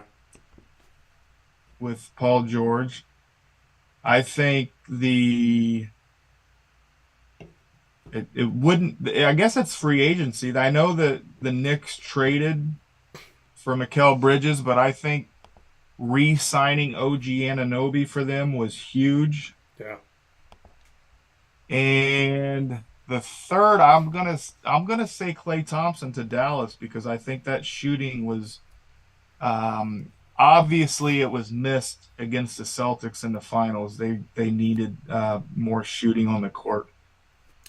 I think those are 3 great choices. LeBron made a great choice this morning to make sure that the Lakers don't get anybody else on their team. So, but well, re-signing him is a good free agent move too. So. Yeah, it is. But does he need $50 million a year? I don't think so. But could they have gotten DeMar DeRozan, who I love? But DeMar, come back to Toronto. We miss you. But with that being said. Jamie Young, this flies by, and speaking of flying, I know you got to get to one, but would love to have you back. Love the relationship that we're building, and I really do appreciate you, appreciate your time, and appreciate your love for the game. So I can't thank you enough for being with us, and I hope you have a safe flight, and I look forward to talking with you soon. Thank you anytime, and to all the LeMoyne people that are listening, thank you. Coming from Jamie Young, you got an incredible talent here for this past season, and we will always remember and appreciate that. Jamie, I'll talk with you soon. All right, thanks. All right, have a happy 4th. You too. Happy 4th. Coming from Jamie Young here on Wake Up Call with Dan Tortora, where sports truly meets that thing called life. These segments fly by so fast. I have other questions. I have other thoughts, but that's okay. We'll have Jamie back on, God willing, and of course, we appreciate that. Katie Kolinski, Jamie Young, a.k.a. I'm spoiled I'm spoiled every day to do what I love and love what I do, and to have these 2 guests on today is really, it's awesome, and it's fun, and it's exciting, and I feel very privileged. I feel very grateful. When I say privileged, it's a privilege to do what you love and love what you do. It's a privilege to wake up in the morning. It's not... We expect to wake up in the morning. We anticipate we will, but we forget how much of a privilege it is for God to open our eyes and go, okay, go out there and you got another shot to do this the right way. So big time shout out to Katie and Jamie, and I am very spoiled. So God bless. We'll take a step aside from the Heritage Hill Studios, and we'll be back on Wake Up Call right after this, where sports truly meets that thing called life.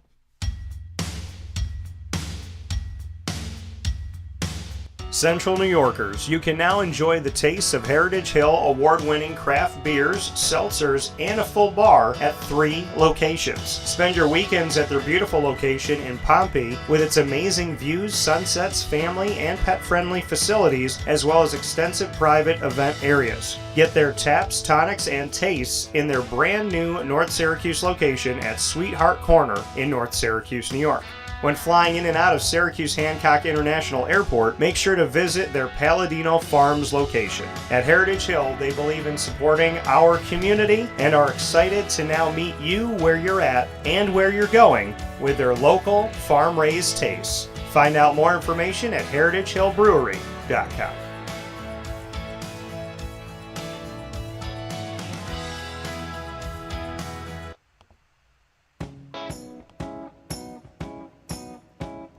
In these unique times, there are those in our community that give us a sense of normalcy and positivity. Pizza Man on 50 Oswego Street in Baldwinsville has been here for you for over 35 years and is here now.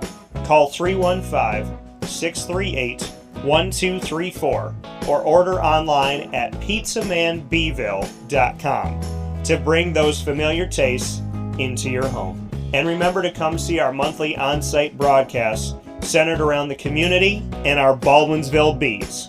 Pizza Man in Baldwinsville. Any way you slice it, they are always here for you.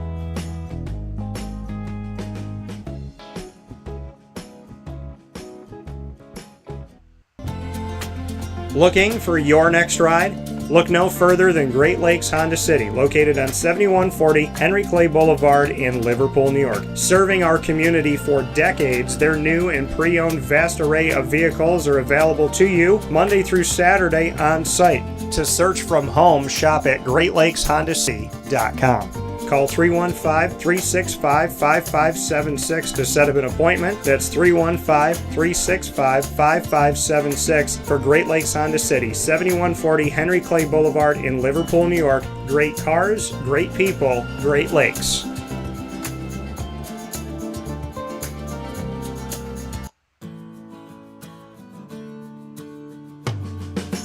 Our corporate purpose at Chick-fil-A is to glorify God by being faithful stewards of all that's entrusted to us and to positively influence all those who come in contact with Chick-fil-A. And what became increasingly clear from our success in Cicero is that people love Chick-fil-A. And also I think we recognized that, we had a great opportunity to grow the brand and grow our platform. I felt incredibly grateful when I was selected to be a Chick-fil-A operator. I think what it's meant for me, what I've come to realize on a very deep level is that this is a calling for me. It's not a career, it's not a job. The Lord called me to be a Chick-fil-A operator and to use these restaurants to glorify Him and to positively influence other people. I'm blessed. I'm very blessed. Head to Chick-fil-A Clay on 3974 State Route 31 in Liverpool, New York. Welcome back here to Wake Up Call with Dan Tortora, where sports truly meets that thing called life. I appreciate you being here, hanging out with us inside of the Heritage Hill Studios. You know that Heritage Hill is there for you out in the country and in the city. You'll find them at the Brew House in the country on 3149 Sweet Road in Pompey, New York. Beautiful landscape, beautiful Palladino farms, and so much space to run around. Your dogs are welcome. And, of course, you can come to Heritage Hill North, which is in the heart of everything that's going on. And you're close to Liverpool, you're close to Cicero, you're close to Clay, Syracuse, and, of course, right there in North Syracuse. So many roads converge. The airport's right there, centrally located, Heritage Hill North, 628 South Main Street. I love the location right there in North Syracuse, New York, at the historic Sweetheart Corner. And, of course, that's the home of our CNS North Stars broadcast on site on location. We'll be there this Friday, July 5th at 6 p.m. and we can't wait to see you over there. So a lot of great stuff coming up here on Wake Up Call. Tonight, we're going to be at Avicoli's, and I look forward to seeing you out at Avicoli's. Looking so much forward to the opportunity of welcoming Bryce Mills back to the show. Bryce and I have been friends for a long time, and way back, hard about years ago, we did a show together when he was part of the Liverpool Warriors football program. Him and I did a show and with his teammates, and now he is a professional boxer. He's been a professional boxer for numerous years. He's got a record of 16-1, and Bryce is going to be on site on location at Avicoli's with me tonight, July 3rd at 6 p.m. So come out, grab some pizza, get some awesome food, some wings, some antipasto, and sit and relax with us on the casual side, the pizza side of Avicoli's. We're going to be there tonight on 7839 Oswego Road in Liverpool, New York, right down the street from Liverpool High School. Can literally walk from Liverpool High School to Avicoli's. So we'll see you at Avicoli's tonight. Please make sure to come out and spend some time with us. You get to meet Bryce Mills, shake his hand, and see a local celebrity, in my opinion, somebody who is chasing their dreams and has an awesome career ahead of them, and an awesome career that's already started with a record of 16-1. And beyond that record, just a humble kid, a nice guy, appreciates people, doesn't forget people, and we get to spend a lot of quality time together. Love the Mills family and getting to spend time with the wonderful support system that he has. So come out and see us tonight at Avicoli's, 7839 Oswego Road in Liverpool, New York, 6 p.m. tonight, July 3rd. We will be on site on location at Avicoli's with our Liverpool Warriors special and this broadcast with Liverpool alum and professional boxer Bryce Mills, who just boxed recently out at Turning Stone once again. So a lot of great stuff. He's been all around the world, and he is back with us tonight. So I look forward to seeing y'all at Avicoli's, and you can also watch on all of our channels and listen as well on youtube.com/wakeupcalldt, facebook.com/wakeupcalldt, and on wakeupcalldt.podbean.com. So appreciate you and thank you for being a part of the broadcast here on Wake Up Call with Dan Tortora right now, and of course for joining us on site on location tonight with Bryce Mills, and in general whenever we go out into the community to our shows at Avicoli's, our shows at the Wildcat Sports Pub, Pizza Man Pub, where we were this past Monday with Rob and Raphael Drummond for the Girls Flag Football Combine coming up this Saturday, July 13th. You don't have to sign up early. You can go right there to Sunnycrest Park by Henniger coming up on Saturday, July 13th from noon to 2. Get there a little bit before noon, sign up, and get into the Combine.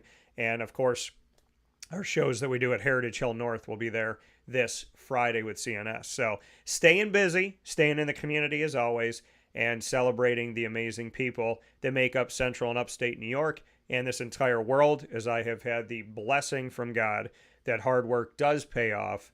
And I've had the just wonderful, wonderful road of going up and down the East Coast, the Midwest, the West Coast, and getting to see, I haven't been as far as California, but we've gotten out to Arizona, being able to do a lot of great things and to talk to people all over the world. So thank you for watching. Thank you for listening. Thank you for reading, for supporting, and for being here with me where sports meets life on Wake Up Call with Dan Tortora. Let's talk about this LeBron James thing for a second, folks.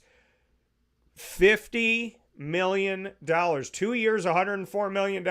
Who are the Lakers going to get? Right? You know what I mean? It's like, man, I'm all about go and get your, if you could get that cheddar, go get it, baby. But, it's, if you want to put a team together right now, I mean, how is this team going to add any other pieces? I mean, are the Lakers really just going to try to do what they do last year, do it again, with the addition of having Bronny on the team? I mean, looking at this, and they also brought in Dalton Connect, but LeBron James, his cap hit for 2024-25 is $49,987,718. The percentage of cap hit, 35.56%. Anthony Davis, he's hitting the cap for over $43 million. He accounts for over 30% of the cap. So between LeBron James and Anthony Davis alone in 2024-25, when you look at the entire salary cap of the Los Angeles Lakers, two players, Anthony Davis and LeBron James, are accounting for over 65% of the cap. More than half, almost 70% of the cap. So they're taking up the lion's share of the cap here. If you look at it right now, let's look at it. Yeah, it's a little over 66%. So they're accounting for 2/3 of the cap. LeBron James and Anthony Davis, two players on this team. Now, granted, the two best players, but they're accounting for, when you look at this, they're accounting for 2/3 of the salary cap for the Los Angeles Lakers this season. D'Angelo Russell accounts for 13.3% at over $18 million. Hachimura, $17 million, 12% of the cap. Austin Reeves, almost $13 million, 9.23% of the cap. Gabe Vincent, 7.82% of the cap. He's going to make $11 million. Jared Vanderbilt, 7.62% of the cap. He's going to make $10.7 million and some dollars. Dalton Connect is only 2.72% of the cap at $3.8 million and some change. Bronny James allegedly is not even going to account for 1% of the cap.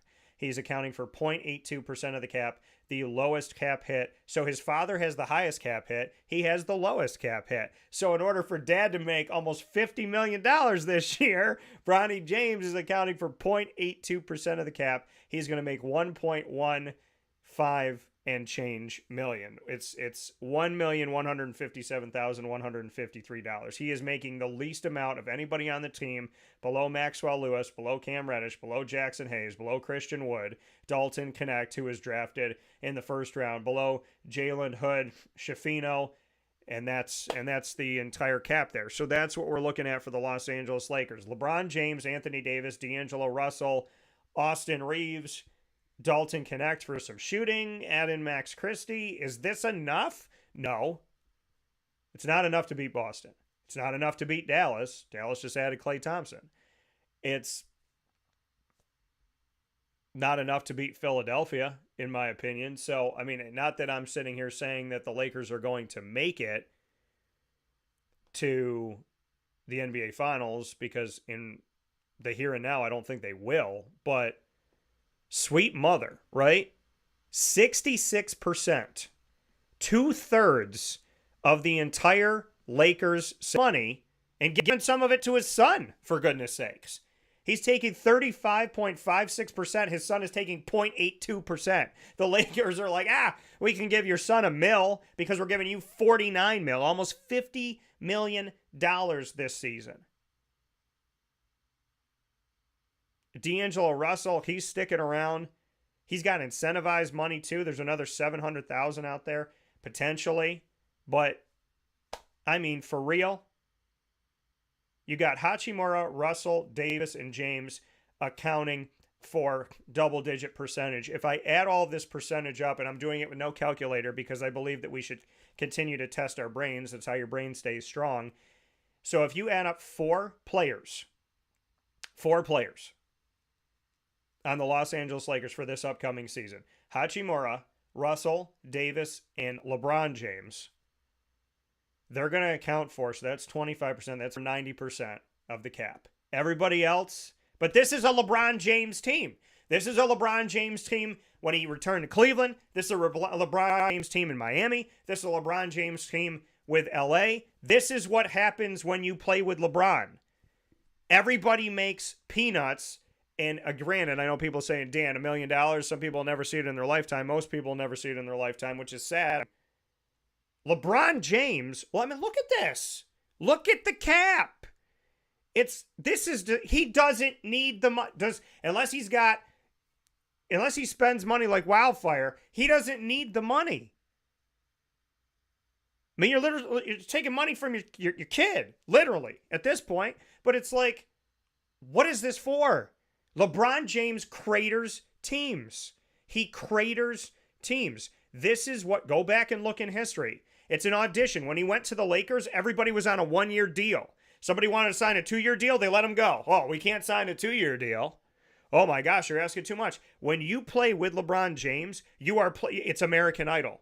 When you play with LeBron James, he is sitting there, he is Simon Cowell, and you're all singing for him. And the next year, you're singing for him again. And the next year, you're singing for him again. You are on these cheap deals. And in the NBA, $1 million, couple $1 million, these are cheap deals. Because I'm talking about, what's relative here. And what the reality of a LeBron James team. Look at this. This is a LeBron James team. Everybody making peanuts except for 4 guys, really 2 guys making the money, the lion's share, the 2/3, him and Anthony Davis. Everybody else, D'Angelo Russell probably could make more somewhere else. Hachimura, $17 million. I mean, but this is what LeBron does. When LeBron's gone, it's going to free up a bunch of cap. It's going to free up almost 40% of cap. But what's the team going to look like? And for LeBron to take this much money, and you want to win now? LeBron, what are you going to play 2 more years? 3 more years? You want to win right now? Why are you taking this money? Why are you at this time in your career, after all these years that you played, do you need $49 million to exist? No. Take less. What did Tom Brady do? Tom Brady wasn't the top paid quarterback, the second highest paid quarterback, the third highest paid, the fourth highest paid, the fifth highest. He wasn't one of the top paid quarterbacks, but he was the most winningest. He is the winningest quarterback in the history of the NFL when it comes to Super Bowls. But he didn't take that crazy money because he knew that you had to build around you. The Lakers aren't going anywhere this year. LeBron James, what he did by the money he took is he put the Lakers on an island and they ain't moving. Yeah, you get to play with your son, but this is proof in the pudding. LeBron James is the head coach of the team. LeBron James is the general manager of the team, and LeBron James has this team by the balls. That's reality. If you don't like what I'm saying, prove me wrong. Laker fans, prove me wrong. What LeBron essentially said was, it's me, Anthony Davis, my kid, D'Angelo Russell. Let's hope we can do something with that. Did they do something with this last year? Did they do something with Russell last year? Did they do something with Davis last year and LeBron? No, they didn't go that far. They limped into the playoffs and they got bumped out. They weren't beating Denver. They weren't beating Dallas. They're not beating Boston. They're not beating Philly. The Knicks have gotten better. They probably go toe-to-toe with them right now. You might be able to beat a depleted Golden State, but what are the Lakers going to do? This is once again why I struggle with LeBron James. He is a very talented, and again, we don't do witch hunts on this show. I'm not sitting here to attack LeBron James.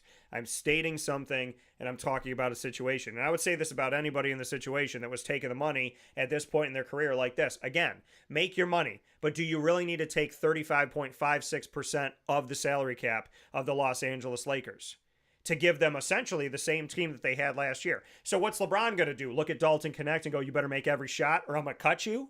Because again, he is the GM. He's the head coach. LeBron James has this team in his control. They draft Bronny James. Does that happen if he's not a Laker? Probably not. This is where I struggle with LeBron. Because at the end of the day, it always seems to be more about him than about anybody else. This is where I struggle. He is a talented player. He is a capable guy of going out there and winning a championship with help. He's not Michael Jordan. He's LeBron James. That comparison is not a comparison to me because it's disrespectful to Michael Jordan.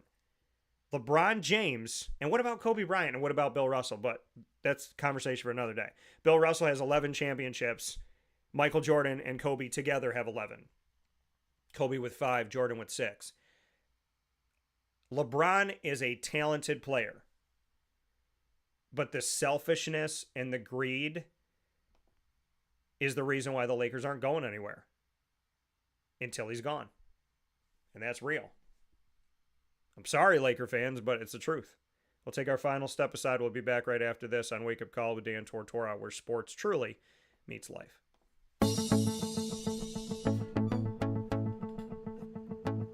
Avicoli's, located on the corner of Route 57 and Wetzel Road in Liverpool, New York, has been your trusted neighbor for decades. Located just steps from Liverpool High School, we're happy to have the Liverpool Warriors on-site, on-location broadcast at Avicoli's through Wake Up Call with Dan Tortora every single month, featuring student athletes, coaches, and administration throughout the year from Liverpool High School. Head out to Avicoli's today on the corner of Route 57 and Wetzel Road in Liverpool, New York, open Tuesday through Sunday for lunch, dinner, and drinks. We'd love to see you out there. And of course, you can call them at 315-622-5100 for takeout, delivery, and catering. That's 315-622-5100. And also find them on myavicolis.com. That's myavicollis.com.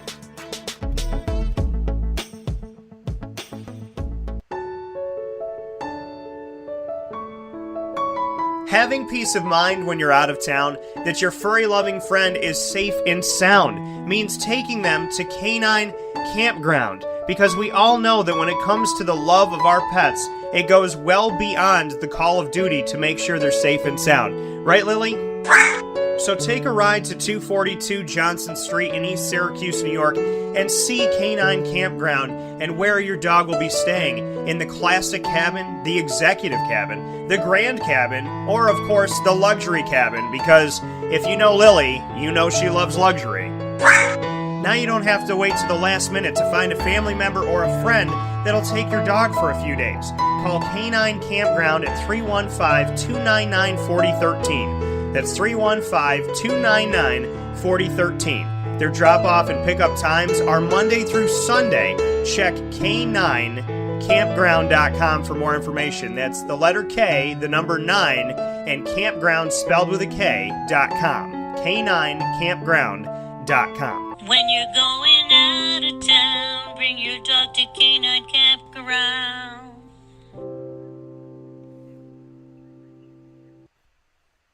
Carvel DeWitt, it's what happy tastes like. Do you know why? Because we make ice cream. Creamy, rich, flavorful ice cream. Not yogurt or iced milk like some of our competitors. Ice cream. Fresh, by hand, daily. For the calorie conscious, we have something new for you. Our new Carvelite. Same great flavor, creaminess, and texture of our regular ice cream with only 35 calories an ounce. So whether you want an ice cream cake, flying saucer, dasher, carvalanche, hard or soft ice cream, we will satisfy your craving with our fresh, handmade regular or new Carvelite ice cream. Carvel DeWitt. It's what happy tastes like.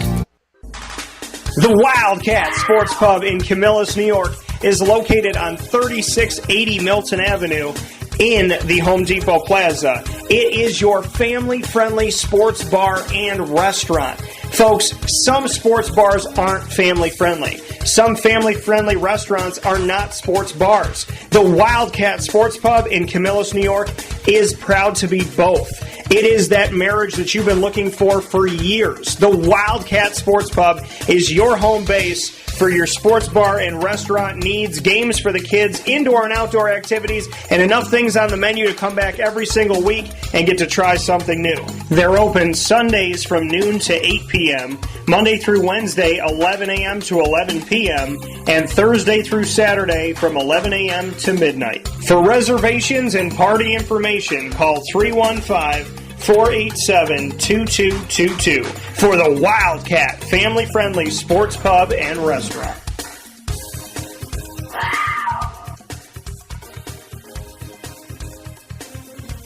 GG Cards and Breaks. Like, comment, subscribe. GG Cards and Breaks coming to you on 639 Delmar Place in Syracuse, New York. You will find them for all your sports card needs. Make sure you head out and see them today. And keep in mind that they're going to be closed for the 4th of July. And then from Monday, July 8th to Monday, September 2nd, they'll be closed on Mondays. That's 9 Mondays in a row. They'll be closed on Mondays, but they will be staying open on Tuesday through Saturday from 10 a.m. to 6 p.m. and on Sundays from 10 to 5. So nothing changes except for being closed on Monday. Everything else is par for the course there. So make sure you head out to GG Cards and Breaks and see awesome people that love the hobby and go and see what you can open and what you can find to bring home in your collection today. And I hope for you the best with the packs and boxes you open on 639 Delmar Place in Syracuse, New York. With that being said, on Wake Up Call with Dan Tortora, I want to thank Katie Kolinski and Jamie Young for joining me today for a fantastic show. And, of course, you can find us Monday through Friday from 9 a.m. to 11 a.m. Eastern Time on YouTube.com, Facebook.com, both /WakeUpCallDT, and on WakeUpCallDT.podbean.com. Once the show goes live, you'll find us in the archive on Amazon Music, Audible, iHeartRadio, iTunes, and Apple Podcasts, Player FM, Podbean, Podchaser.com, Podvine, Spotify, TuneIn, and YouTube. Search Wake Up Call with Dan Tortora or one word Wake Up Call DT. You can also ask Alexa and your Google Home device to play the latest episode of Wake Up Call with Dan Tortora, and they'll do that for you for free as well. Visit our incredible partners in Central and Upstate New York, Heritage Hill Brewhouse, Heritage Hill North, Carvel DeWitt, Wildcat Sports Pub, Abacolis, Canine Camp Dog Daycare, Chick-fil-A Cicero, and Chick-fil-A Clay, Canine Campground Dog Boarding, Brian's Landing, Ma and Pa's, Snack Capital of the World, 201 7th North Street in Liverpool, New York, Mother's Cupboard, GG Cards and Breaks, Pizza Man, Great Lakes Honda City, and Servomation Refreshments. Of course, we are the exclusive multimedia marketing partner of LeMoyne College, Bryan and Stratton College of Syracuse, and Binghamton University. You'll find your Dolphins every Wednesday like today during Dolphin Time at 9 a.m. Eastern Time. And, of course, you'll find the Bearcats during Bearcat Time Tuesdays at 10 a.m. Eastern Time. You'll find all of these wonderful specials on YouTube.com /WakeUpCallDT. Click subscribe, hit the notification bell. For more information, go to LeMoyneDolphins.com, Syracuse.bscbobcats.com, and BUBearcats.com. With that being said, thank you so much for tuning into the show. Facebook at Wake Up Call DT, X at Call DT, Instagram at Wake Up Call _DT. Thank you to Katie. Thank you to Jamie. Thank you to you. to the United States of America. Happy early birthday. God bless you all. Have a wonderful 4th of July, and I will see you back here on Friday, but not before I see you tonight, Wednesday, July 3rd at 6 p.m. with Bryce Mills on site on location. Come and see the professional boxer that came right out of Liverpool, New York, here in Central New York, tonight at Avicoli's, and we can't wait to see you then. God bless. No stress. Do your best. Have a tremendous day.